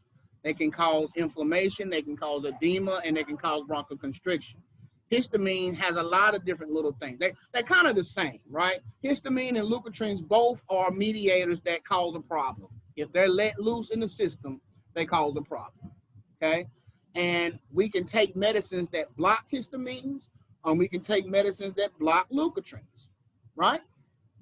Leukotriene inhibitors will inhibit the effects of leukotrienes. Now, you probably heard a lot of these a lot. Montelukast is Singular. You ever heard of Singular? Singular is a leukotriene inhibitor. So people that take Singular take it to block leukotriene effect, okay? So leukotriene activity can be inhibited by the synthesis inhibition or blocking the receptor. That's what we're trying to do. When we take a leukotriene inhibitor, we're trying to limit the amount of effect leukotrienes have in our system. Okay, so let's look at the medicines that are leukotriene inhibitors. Whoa, leukotriene inhibitors, you have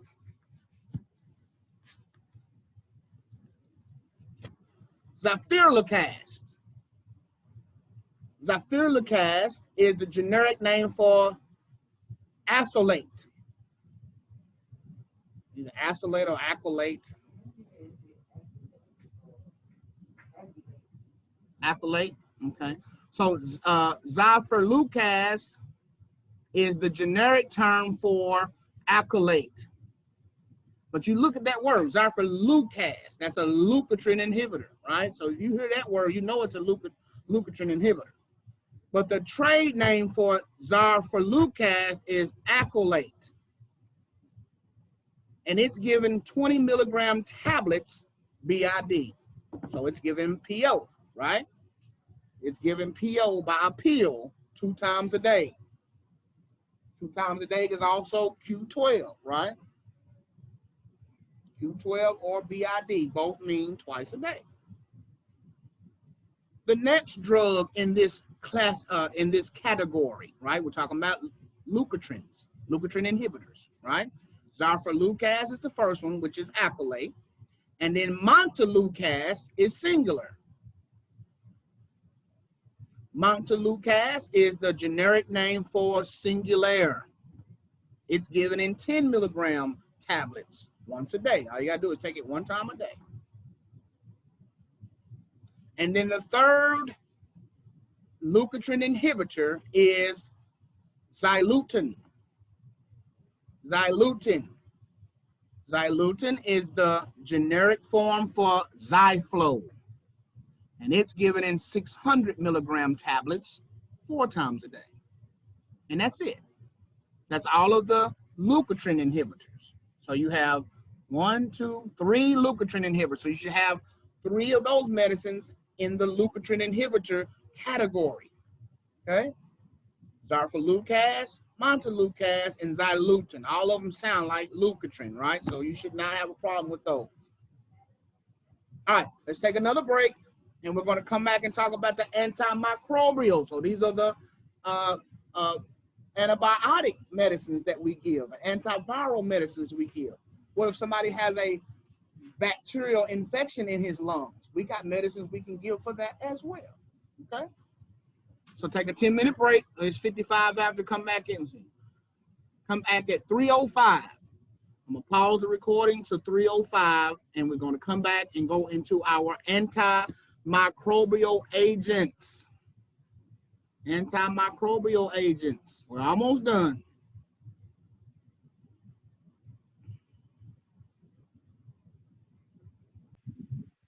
All right, we're back. 5 after 3. We got to keep on going. I'll finish up, and we can be done. Okay. Again, it's very important to go back and look at these lectures and make sure you're in the reading in the book. The lectures, I'm showing you the devices. I mean, it's everything you could possibly be doing. Make sure you're doing your note cards and studying your flashcards. And somebody, ask you a question and see if you can rattle off the information for those cards, okay? Very important. The homework is already in the canvas for tonight. It's in there. Homework number 2, due by midnight.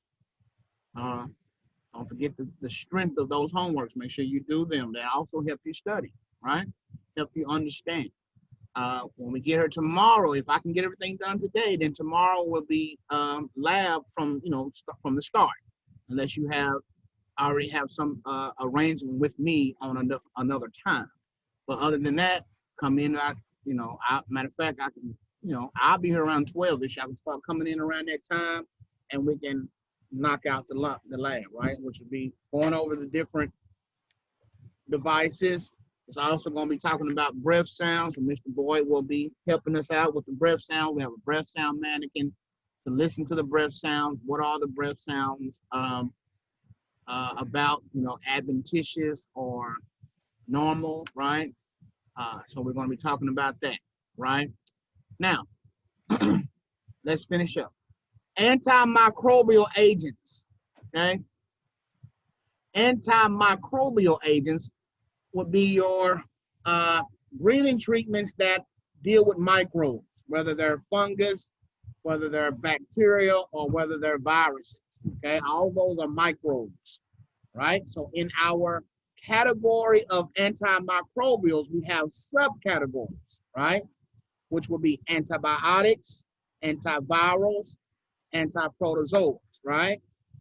And so first, let's look at the first subsection of antimicrobials, which are antibiotics.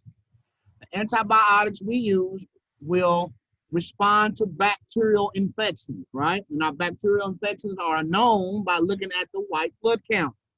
If the patient's white, if you get an x-ray, comes in, Mr. Johnson comes in, short of breath, diaphoretic, febrile, and tachypnic, right?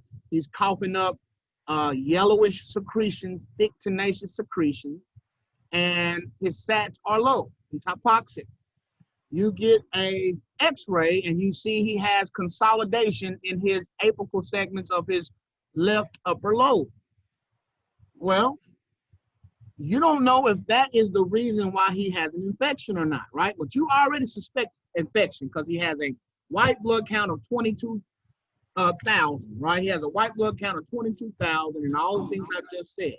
So that automatically push your head to he has some type of infection. He has a bacterial infection. Now, it could be an infection somewhere in his body, it could be in his blood, or it could be in his lung, right? I don't know. Because when you get the x-ray and you see consolidation, you don't know if that's fluid, you don't know if it's blood, or if it's secretion, right? Pneumonia or something. So we would then get what's called a bronchoscopy because I'm concerned with this being febrile. He's having a 22,000 white blood count. He's coughing up tenacious yellow secretions. He's diaphoretic. He's tachypnic, and he's hypoxic, right? So all those things he's struggling, right? And so I'm concerned that that pocket of consolidation may be the cause of his problems. I won't know unless I go down and get some, right?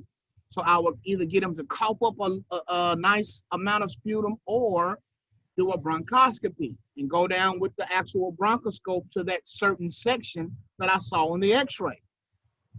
Go to that section and suck out some and put it in a dish and send it to the lab, okay? If it comes back as a bacterial infection, we can give tobramycin, gentamicin, okay? That's what we would give. What we would do is take that infection and put it in a petri dish and put tobramycin on it and gentamicin on it and see which one of them kills the infection. Whichever one is the one we find that kills the infection is the one we choose to use in an aerosolized treatment. That's how we do it. That's how medicine is done.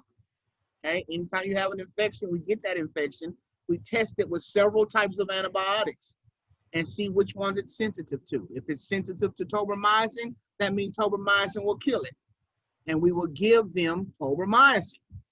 If it's sensitive to gentamicin, then that means gentamicin will kill it. Now, the antibiotic agents are only for bacterial infections because antibiotics are only for bacterial infections. If somebody has a virus, you don't give them an antibiotic. It's not going to work, okay? Antibiotics cannot kill viruses. They only kill bacterial infections like bacterial pneumonia or Pseudomonas. Number one says Pseudomonas. These are gram-negative organisms. Pseudomonas, often seen in our cystic fibrosis patients. Acinetobacter, Klebsiella, and Enterobacter. Those are all gram-negative organisms that are found in bacterial infections that can be treated with either tobramycin or gentamicin. Those two can also treat some gram-positive organisms like Staphylococcus, a staph infection in the lungs. Now, when we give an antibiotic, we usually precede it, that means after, with a bronchodilator because antibiotics are kind of strong and they can cause bronchospasm. So if we know that they may cause a bronchospasm, then we give it with a bronchodilator, like albuterol or Duoneb, right? And that just keeps them from having a bronchospasm while we treat the infection. The next subcategory of the antimicrobials will be antiviral medicines. Antiviral medicines we treat viruses with. There's only one antiviral that we use as respiratory, and that is ribavirin. Ribavirin is used to treatment of the respiratory syncytial virus, also known as RSV. I know you've heard babies have RSV. Some babies get sick and they get RSV. RSV is respiratory syncytial virus. And to treat respiratory syncytial virus, we use ribavirin, okay? We use ribavirin. RSV can cause bronchiolitis in infants. I just want you to know that. It's indicated only in carefully selected infants and young children with severe lower respiratory tract infections. Ribavirin cannot be given with anything I've shown you today.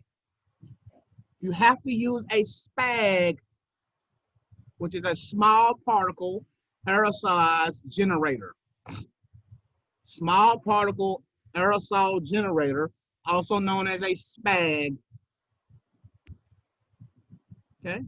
A SPAG is a special system that they have set up when the baby is in a couple of different tents, and you have large bore tubing connected in various parts.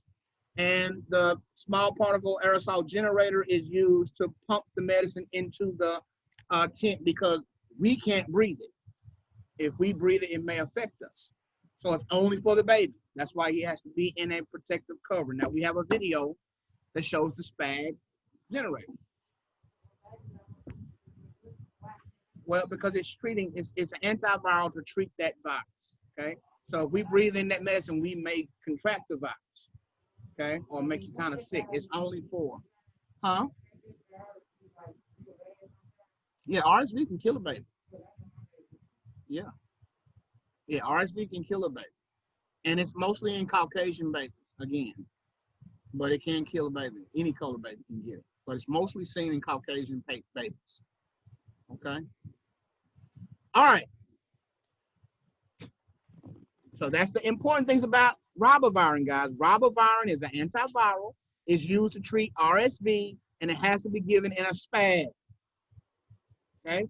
So if you get a question, all these things are true of ribavirin except that type of stuff. You need to know all the things about ribavirin, which is just a few. Okay? The next subcategory will be anti-protozoa. When somebody has a protozoa that is infecting their body. Anti-protozoa would be pentamidine. Pentamidine. How do you say that second word? Isoethanate? Acetonate. Pentamidine isotonic is the generic name for Nebupent. It's the only one we give that's anti-protozoa. You won't forget it because that's what we give AIDS patients. If you have a patient that has AIDS, they're usually, now what do we say about, what we know about AIDS patients? What does it do to their immune system? breaks it way down, right? And so any little bug that wants to get into a host is going to try to go to them. The number one infector is Pneumocystis carinii pneumonia, PCP, right there. Pneumocystis carinii pneumonia is a scavenger pneumonia that looks for immunocompressed patients, especially your HIV patient or AIDS patient. This is usually what kills the HIV patient, not the AIDS itself, but the scavengers that get in and damage the body, because the immune system is, it's like boxing with your hands up. You don't never do anything. Just get punch until you go out. Suppress. It's a pneumonia. Yes, it's a pneumonia.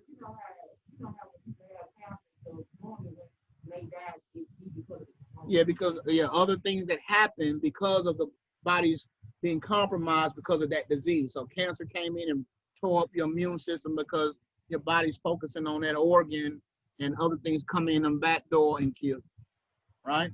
Domino effect, right? But patients who have AIDS, they usually get attacked by the Pneumocystis carinii pneumonia. And if we know that they have PCP, which is Pneumocystis carinii pneumonia, we give them pentamidine acetonate. Right? Also known as Nebupent. It's seen, the PCP is seen in immunocompromised patients such as AIDS. Must be given, and this also has to be given with a special nebulizer. This one's given with a nebulizer with a one-way valve and a scavenging expiratory filter, and preferably in a negative pressure room or a hood. So it has to be given with a one-way valve nebulizer that has a, it says, what it say, scavenging expiratory filter. This is considered an expiratory filter, right? And we give y'all these all the time. But that material inside of there can be called the scavenging. That means when they blow through it, you want it to catch what they blow out too. You only want them to be able to suck in. You don't want to be sitting there and they suck in the breathing treatment, then they blow out all of that AIDS and pneumonia in your face, right? Because aerosolized particles pick up that stuff, okay? Now, if you got somebody who has AIDS and they're just talking to you, you're okay. But if they take a breathing treatment and you're in their face, you can pick it up because the aerosol, remember, it goes in and picks up that stuff and it flies back out with the aerosol, okay? So you have to be very careful and not be in there. And that's why they say either they have a hood on with the special nebulizer or they're in a negative pressure room. Remember, we said negative pressure room, you have an N95. The N95 mask is what you have to have. They're in airborne isolation. They're in an isolated room called airborne isolation. You cannot, nobody can go in there without a special mask, which is the N95 mask, the green. All the time. Memphis is full of AIDS. Even if they don't look like it, but they do. So just because he fine and she fine don't mean they don't have it.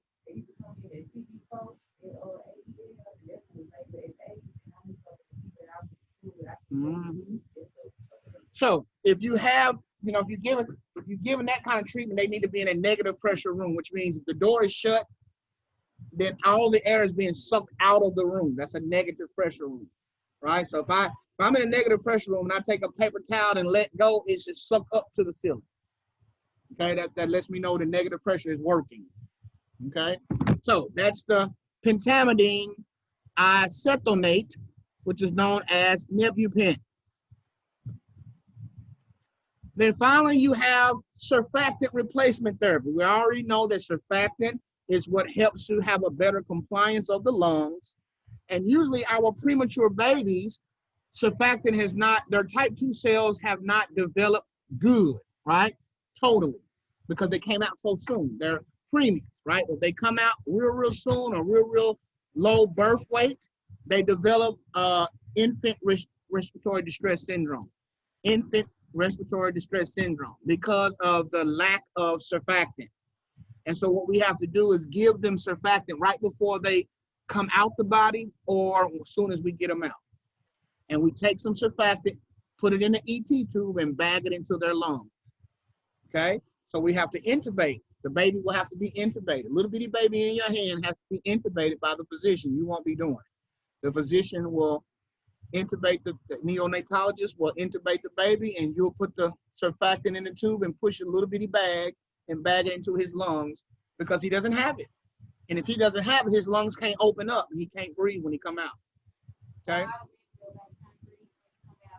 If he's at a certain birth age, this is preemies, not regular babies, but preemies, right? Because when you're in your mama's womb, you breathe in amniotic fluid. You're not breathing air in the stomach. When you're in the uterus, you're breathing pure fluid. So when the baby comes out full term, the first breath they take of air is when they come out of the womb, right? But if you're a preemie, you haven't developed those type 2 cells yet, right? They're not fully developed. So the surfactant is not there. So the lungs don't have to expand while they're in the womb, right? They closed up. But when you come out that body, they got to be able to, right? That's why they cry. That's the cry. That's the first breath. But if the surfactant is low, they're trying to and they can't, and they'll die on you really quick. So but see, we know that before they come out.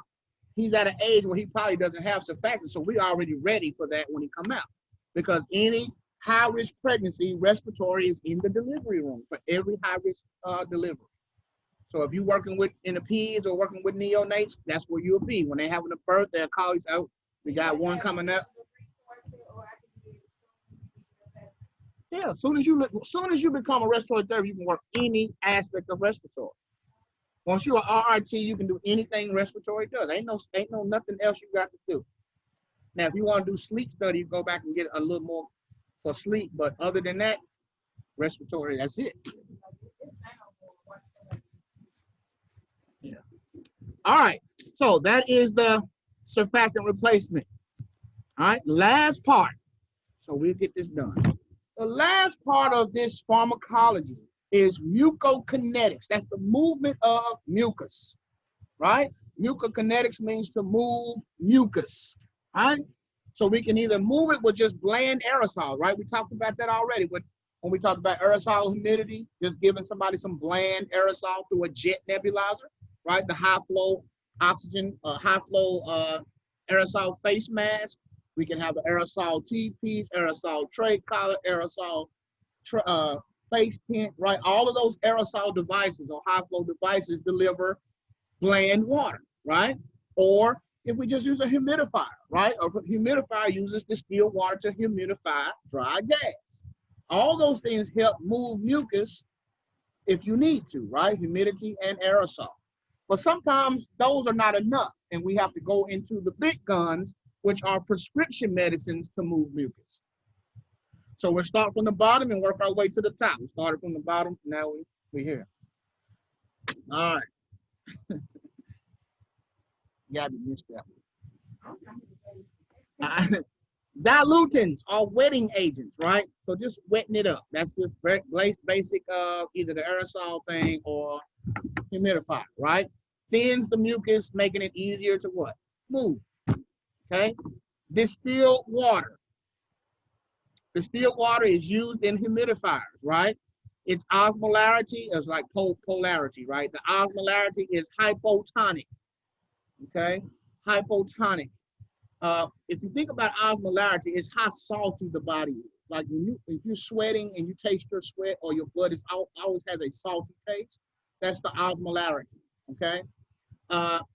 Anything that has the same osmolarity of your body is called normal, right? Isotonic. Anything that has less saltiness of the body is hypotonic, and anything that has more salty taste than the body is hypertonic, okay? Got that? All right, so I wanted to do it because we're getting ready to get into the different types now.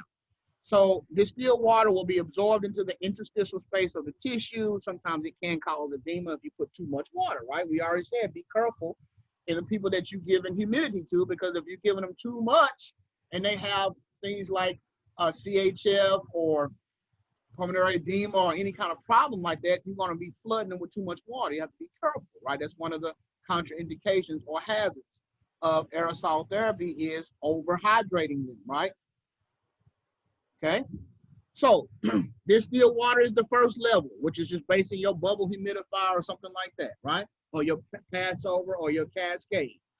Well, then we go into isotonic saline. Isotonic saline is also known as normal saline because it has the same osmolality as the lung or as the body. So it has the same saltiness. All right, so this right here, again, this is your normal saline, right? This is what that is. Isotonic saline is also known as normal saline. So I'm gonna give this one of y'all, I want y'all to taste it. No, this is brand new. It's just normal saline. The same thing you squirt up in your baby's nose. Just taste it a little bit up so you can see. It's brand new. It's never been open. It's fresh. I'll do it too. No, it's normal saline. It's not medicine. Here. All right, this is normal saline, guys. All it's never been open. It's brand fresh, new, out the box, not even old.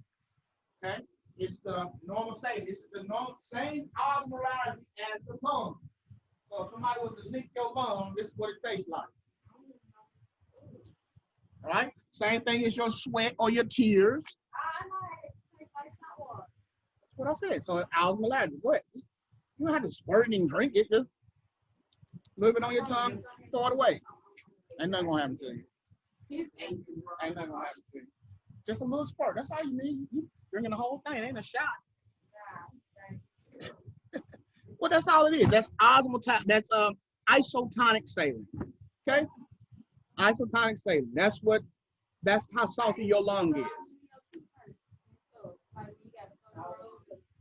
Something like that. But say that would be hypertonic because salt water is way saltier than the lung. All right, so isotonic saline, also known as normal saline, that's what this is right here. It has the same osmolarity as the lung, right? So we can give a breathing treatment with isotonic saline if we need to just kind of wet you up a little bit, right?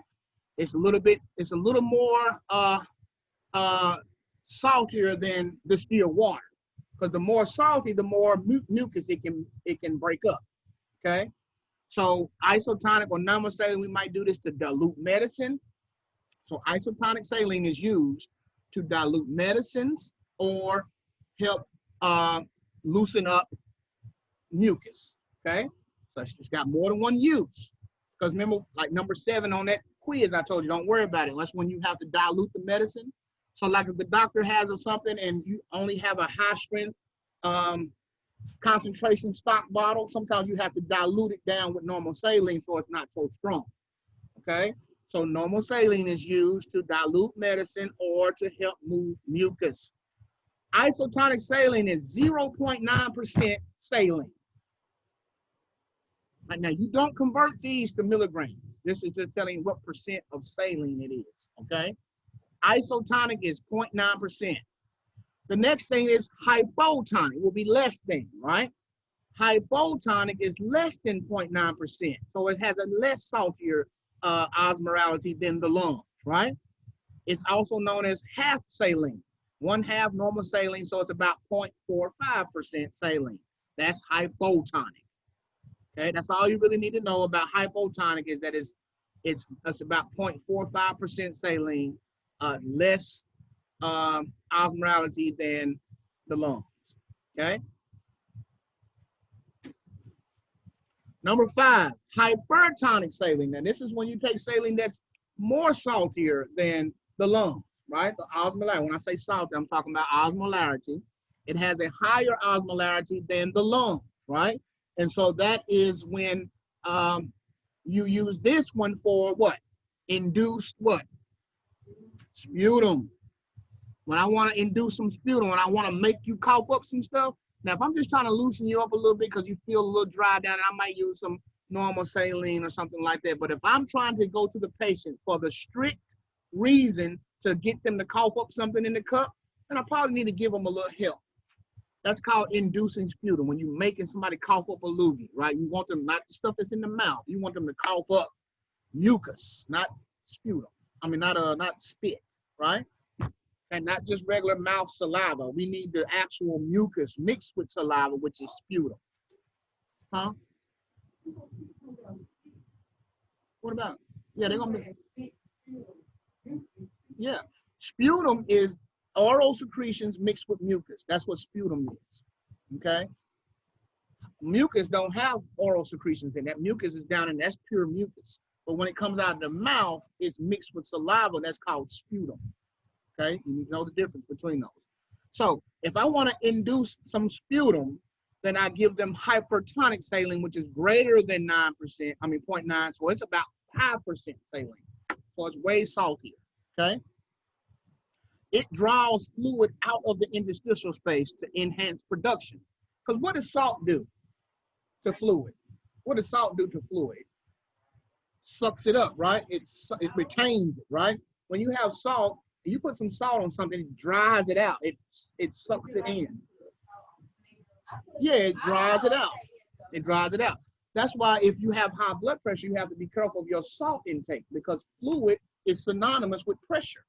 The more fluid you got, the more pressure you're going to have, right? So if I'm trying to get rid of the water off my body, but I'm eating a lot of salt, I can't pee off enough water because my body is retaining the water because it's so salty.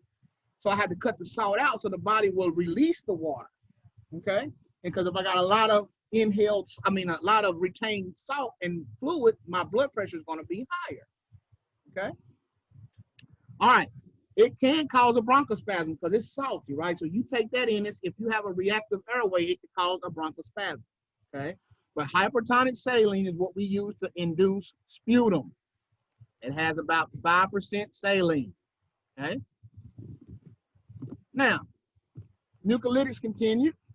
If those don't work, then there are a couple of these, the last medicines we're going to talk about. If those don't work, we can go into prescription. Those other ones don't necessarily have to have a prescription, okay? It's not necessarily an order for that. You just use what you need. But for this one, you have to have a prescription. And these are medicines that actually work on the mucus, okay, particularly. The first medicine is called acetylcysteine. Say acetylcysteine. This ain't acetylcholine. Don't mix it up with acetylcholine. Remember, acetylcholine is the neurotransmitter on the parasympathetic side. Cholinergic, right? Choline, acetylcholine. This is not acetylcholine. This is acetylcysteine. Okay? You're going to have test questions that probably have both of them in the choices to throw you off. Make sure you know the difference. Acetylcysteine is the generic term for mucomist. Mucomist. That's what that is. Mucomist. Yeah, I think that.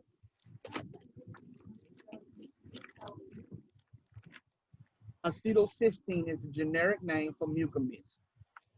Acetylcysteine.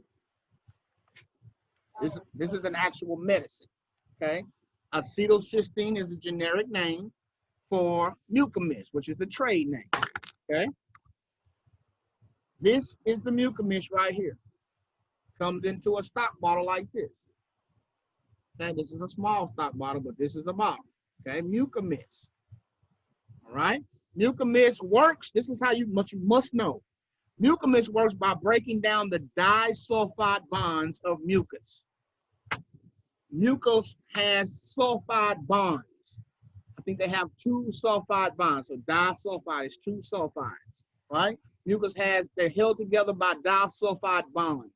And the mucomist or the acetylcysteine actually break down those bonds. That way they can come up, right? It breaks it down, like melts it almost, okay? It breaks down the disulfide bonds of mucus. That's how mucomist works, okay? Mucomist is given in 2 different strengths, either a 10% or at 20% solution. Which one is this one?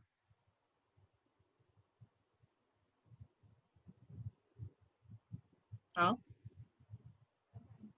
Okay, let me stop the share so everybody can see it. What percent is this one? 10%. This is mucomist as a 10% solution. So how many milligrams per every cc is this one? Just look at the percent. 10% solution. If it's a 10% solution, then how many milligrams is that for every cc? Now listen to me. Don't forget about your concentration. Concentration over 1, right? How do we get to milligrams from concentration? My fault, Judah. Hold on, I got the thing unplugged. What'd you say, Judah? What'd you say, Judah? Nothing. Oh, I thought you said something. All right. If this is a 10% solution, this is the concentration, a 10% solution. So how many milligrams is that? No, where y'all getting 10 from? How do I go from percent to milligrams? Yeah, 100 milligrams. 100. So if it's a 10% solution, then it's 100 milligrams for every cc, right? If it's a 20% solution, how many milligrams is that? 200. 100. Don't make it harder than it is, guys. Percent to milligrams, you multiply by 10. So remember, if it's a 5% solution, then it's a 50 milligram, it's 50 milligrams. If it's a 1% solution, it's 10 milligrams. If it's 0.5% solution, it's 5 milligrams. And if it's a 10% solution, that's 10 times 10, that's 100 milligrams. If it's a 50% solution, it's 500 milligrams, right? Just multiplying by 10, okay? So Mucomist comes in 2 doses, either a 10% solution or a 20% solution, okay? How does it work? By breaking down what?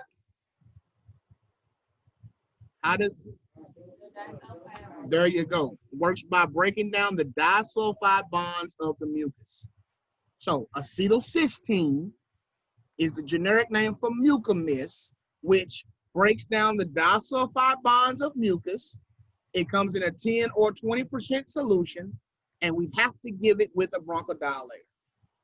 Must be given with a bronchodilator because it causes bronchospasms. All right, that's Mucomist.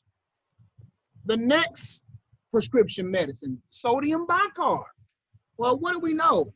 Bicarb, how does bicarb do its job? It does what? Raises the what? pH, because that's what bicarb does, right? Bicarb, a high bicarb is going to give you a high pH, right? High bicarb is what? Acid or alkaline? Alkaline, thank you. High bicarb, Ms. Taylor. Bicarb greater than 26 is alkalosis. Bicarb is a base, right? Rolase. So when we have alkalosis, which way is the pH going in alkalosis? Up. Good, it's going up, right? So it raises the pH. So if you give somebody sodium bicarb, you're going to raise their pH. Okay, so we can put sodium bicarb in a breathing treatment, and they can inhale it. We can aerosolize sodium bicarb, which will raise the pH of the sputum, which breaks the viscosity down. Okay, breaks the viscosity down. Right? You don't have to remember really the dosage of it. Sodium bicarb works by raising the pH of the sputum. That's what it does. The next one. Oh, and another thing about acetylcysteine or Mucomist, it smells like rotten eggs. That's very important. If you give that in a breathing treatment, it's going to smell like rotten eggs. Has a very nasty rotten egg smell because sulfur stinks. Okay, sulfur stinks. It smells like rotten eggs. And so sodium Mucomist works by breaking down those disulfide bonds, and it smells like rotten eggs. I mean, really like rotten eggs. Okay, so you know if somebody's taking that treatment or not because it smells like rotten eggs. The next one is, we talked about what sodium bicarb works by raising the pH of the sputum. The next mucolytic drug is deoxyribonuclease. Sounds like DNA, right? Deoxyribonucleic acid, that's DNA, right? Well, deoxyribonuclease, also known as Dornavac. Deoxyribonuclease is the generic name for the mucolytic known as Dornavac. Well, I'm saying it's close to it. What is DNA? Your DNA is deoxyribonucleic acid. You didn't? Okay. Well, deoxyribonucleic acid is your DNA, DNA. Okay? And that's what makes up your genetics of your body, your DNA. Okay?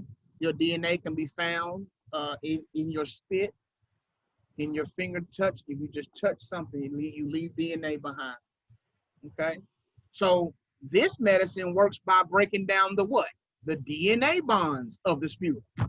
So they call it deoxyribonuclease. That's the name of that drug. That's the generic name for Dornavac. Dornavac is a proteolytic enzyme that breaks down the DNA bonds of the sputum. That's how it works. So Mucomist works by breaking the disulfide bonds. Sodium bicarb works by raising the pH of the sputum. And deoxyribonuclease works by breaking down the DNA bonds of the sputum. Okay? The next one, Dornase alpha. Dornase alpha is the generic name for the mucolytic known as pulmozyme. Pulmozyme. That is the trade name for Dornase alpha. The claim to fame to that one is it breaks down the DNA in pearlite secretions. Okay? It breaks down the DNA or extracellular DNA in pearlite. What does pearlite mean? What is pearlite? What's the difference between regular secretions and pearlite secretions? Pearlite means pus. Somebody coughing up pus. Very nasty. And what patient did we say, oh, no, we haven't said that yet. The patient who coughed.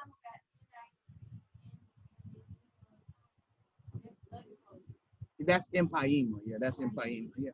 But, yeah, and there could be some empyema down in them, yeah, because it's for cystic fibrosis patients. Cystic fibrosis patients struggle so much with their health. They constantly produce pussy secretion, thick, nasty, foul-smelling, pus-filled secretions, right? It's a hereditary disease that they get from birth. They have it since they were little babies. They live longer now than they used to. They used to live up to about 25, 30 years old, and that was it. Now they live a little longer, but they have, look at this. If you go to somebody with cystic fibrosis, they got this much stuff with them all the time for breathing treatment, every day. This much stuff. They are constantly taking a treatment, and they get tired of it, okay? They constantly have treatments. Cystic fibrosis messes with their intestines, it messes with their pancreas and their lungs, okay? And so Dornase alpha is the main drug for cystic fibrosis patients, okay? Dornase alpha. So if you see a question that says patient came in with cystic fibrosis, as soon as you see that, you picking Dornase alpha, okay? As soon as you see cystic fibrosis, be thinking Dornase alpha. Now, deoxyribonuclease works by breaking down the DNA bonds. Dornase alpha works by breaking down extracellular DNA bonds that are pus-filled, pearlite, right? Extracellular means outside the cell. Most DNA is inside the cell, right? DNA is found in the nucleus of any cell, right? But sometimes there's extracellular DNA floating around and it's full of pus, okay? The pus. And so Dornase alpha is used to fix that, okay? Used to treat, manage pearlite mucoid secretions in patients with cystic fibrosis. So Dornase alpha is the generic name for pulmozyme. Pulmozyme. Now that's not pulmocort, so don't mix that up with pulmocort. Pulmocort is a corticosteroid. See, cortico. A lot of these drugs, when you start studying, you'll see they have a ring. The name kind of matches what they are, right? Sometimes. So that'll help you out a lot. So that's Dornase alpha. So you'll need to know how these drugs, their claim to fame. So I said the claim to fame to Mucomist or acetylcysteine is breaking down the disulfide bond. Comes in a 10 to 20% solution, and it must be used with a bronchodilator. Smells like rotten eggs. Sodium bicarb raises the pH of the sputum, thus breaking down the viscosity. Okay? Deoxyribonuclease, or Dornavac, breaks down the DNA bonds of the sputum, which also reduces viscosity. Then Dornase alpha is a genetically engineered peptide prolytic enzyme, and that enzyme breaks down the extracellular DNA in pearlite secretions. Very expensive drug. It's known as Pulmazine. Generic is Dornase alpha. They take 1 ampule, like these little I just showed you. These are ampules, right? These are ampules, right? Different types of medicine. Dornase alpha will be 1 ampule a day. Okay, 1 ampule a day of that medicine. Last category, surface active drugs. And there's only one. Surface active drug is ethanol. Ethanol is the generic name for what? Vodka. We can aerosolize vodka.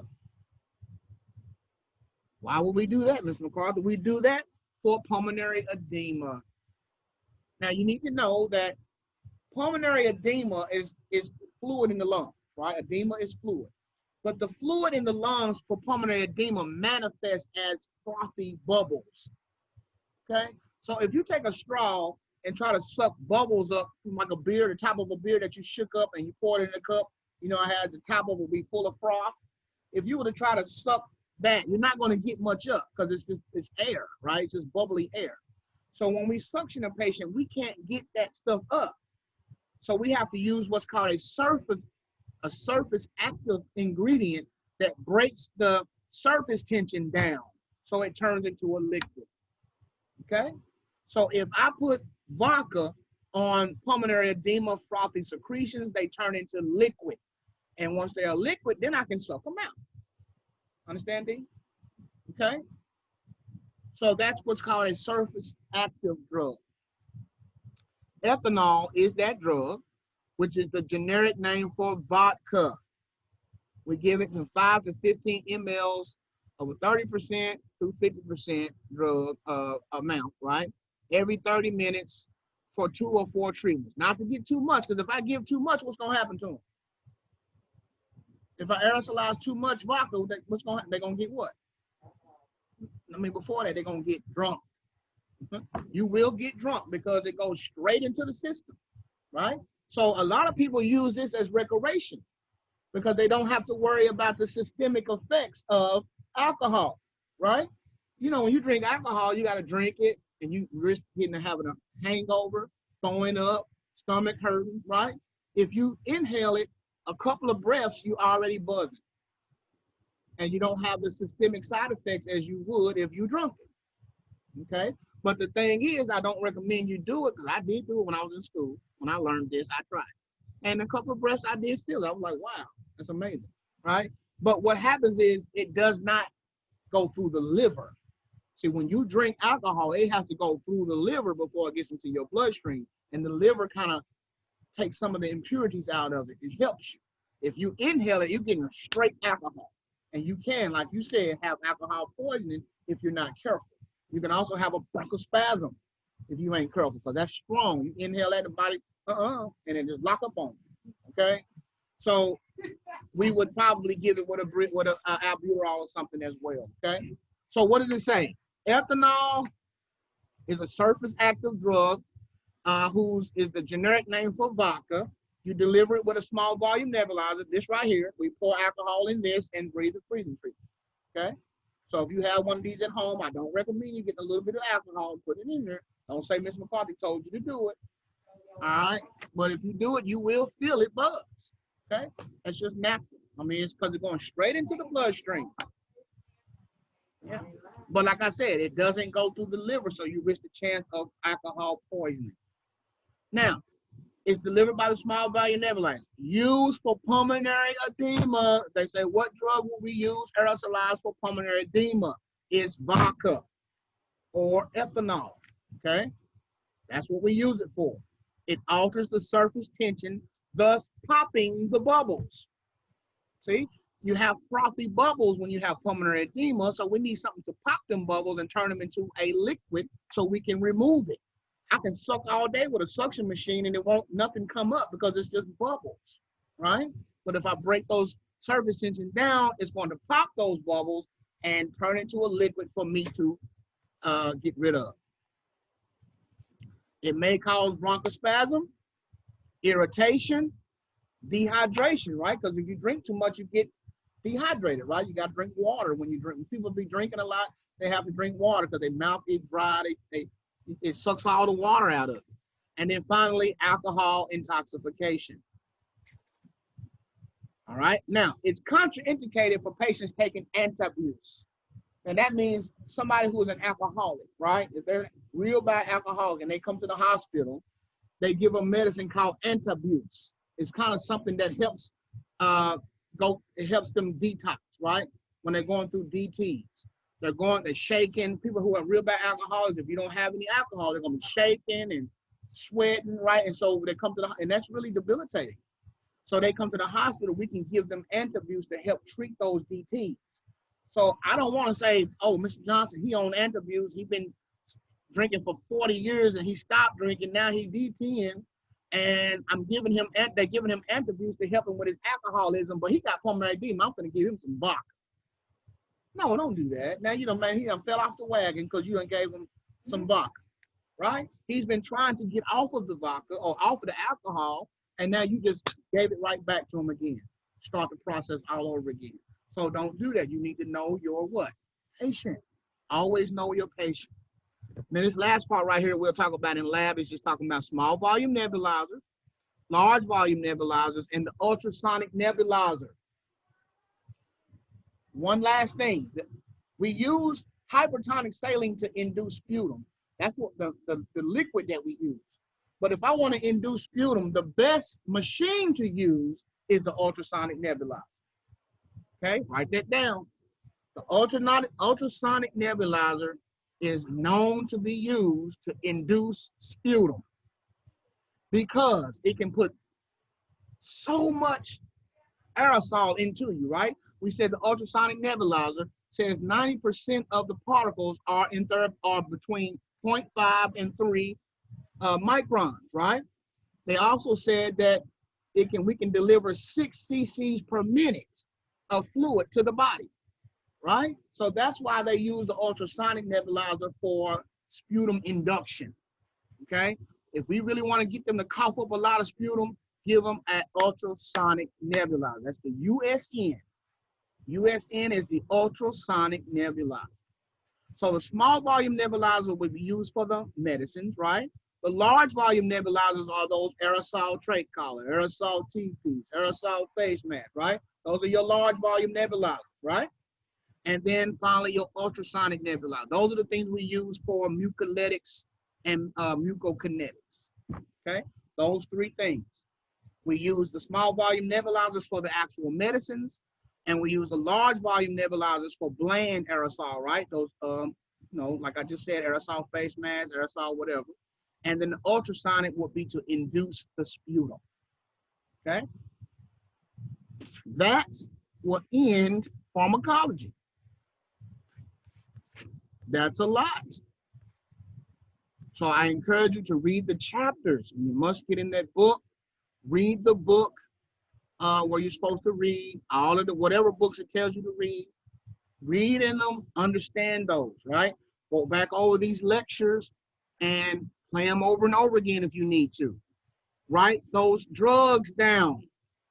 You need to know, don't just say, I'm gonna do 10 just because he said we gotta do 10. If I was you, I'd be doing 30, 40 of them, whatever you need to do, because this is crunch time, right? This is crunch time, and you're gonna have to know these drugs because it's not like we have 100 questions where, you got room to miss some. This is 20 questions. So you don't know what questions I'm going to ask. It may very well ask you a question. You got a question, Rihanna? What's up? The test Monday or Tuesday? Probably Monday. Because the lab. I thought it was Tuesday. Well, if you thought, why you asked? Because you said it was Tuesday, but I got an appointment next week, so I need to know for sure. I'll let you know before the day is out, okay? Okay. I'll look at it and make a decision. But the lab is tomorrow, guys, and we're done with the lecture. So all tomorrow will be just lab, showing you the stuff, letting you practice a little bit, and checking off on the pharmacology lab, the pulse ox, and the breath sounds. Okay, so you haven't really done breath sounds. So tomorrow in lab, he will show you breath sounds. We'll talk about the different types of breath sounds, and you can hear them on the breath sound mannequin that we have. Okay, so we'll not probably start that part first, and then show you the other things, and then check you off. Okay, but again, so where was I? You made me forget.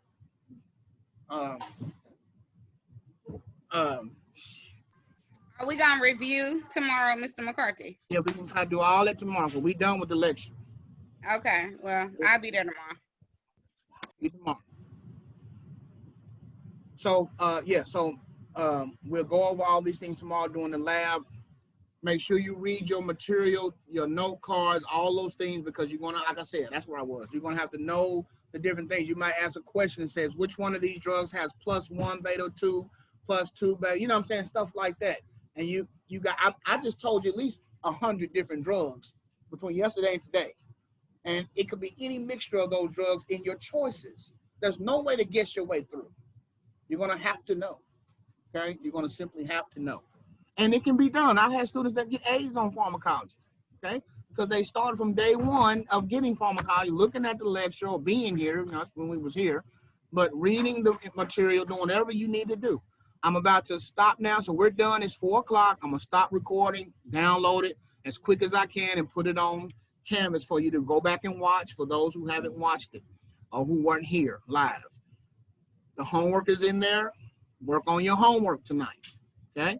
Tomorrow will be loud. I'll be here around 12 o'clock tomorrow if you want to come a little early. We're going to start off with explaining breath sounds, letting you listen to some breath sounds, and then we're going to, you know, talk about the pharmacology and the pulse ox and all that, because you're going to have pre and post. There's some things I'm looking for, like this. You're going to, this right here tomorrow is the peak flow meter, right?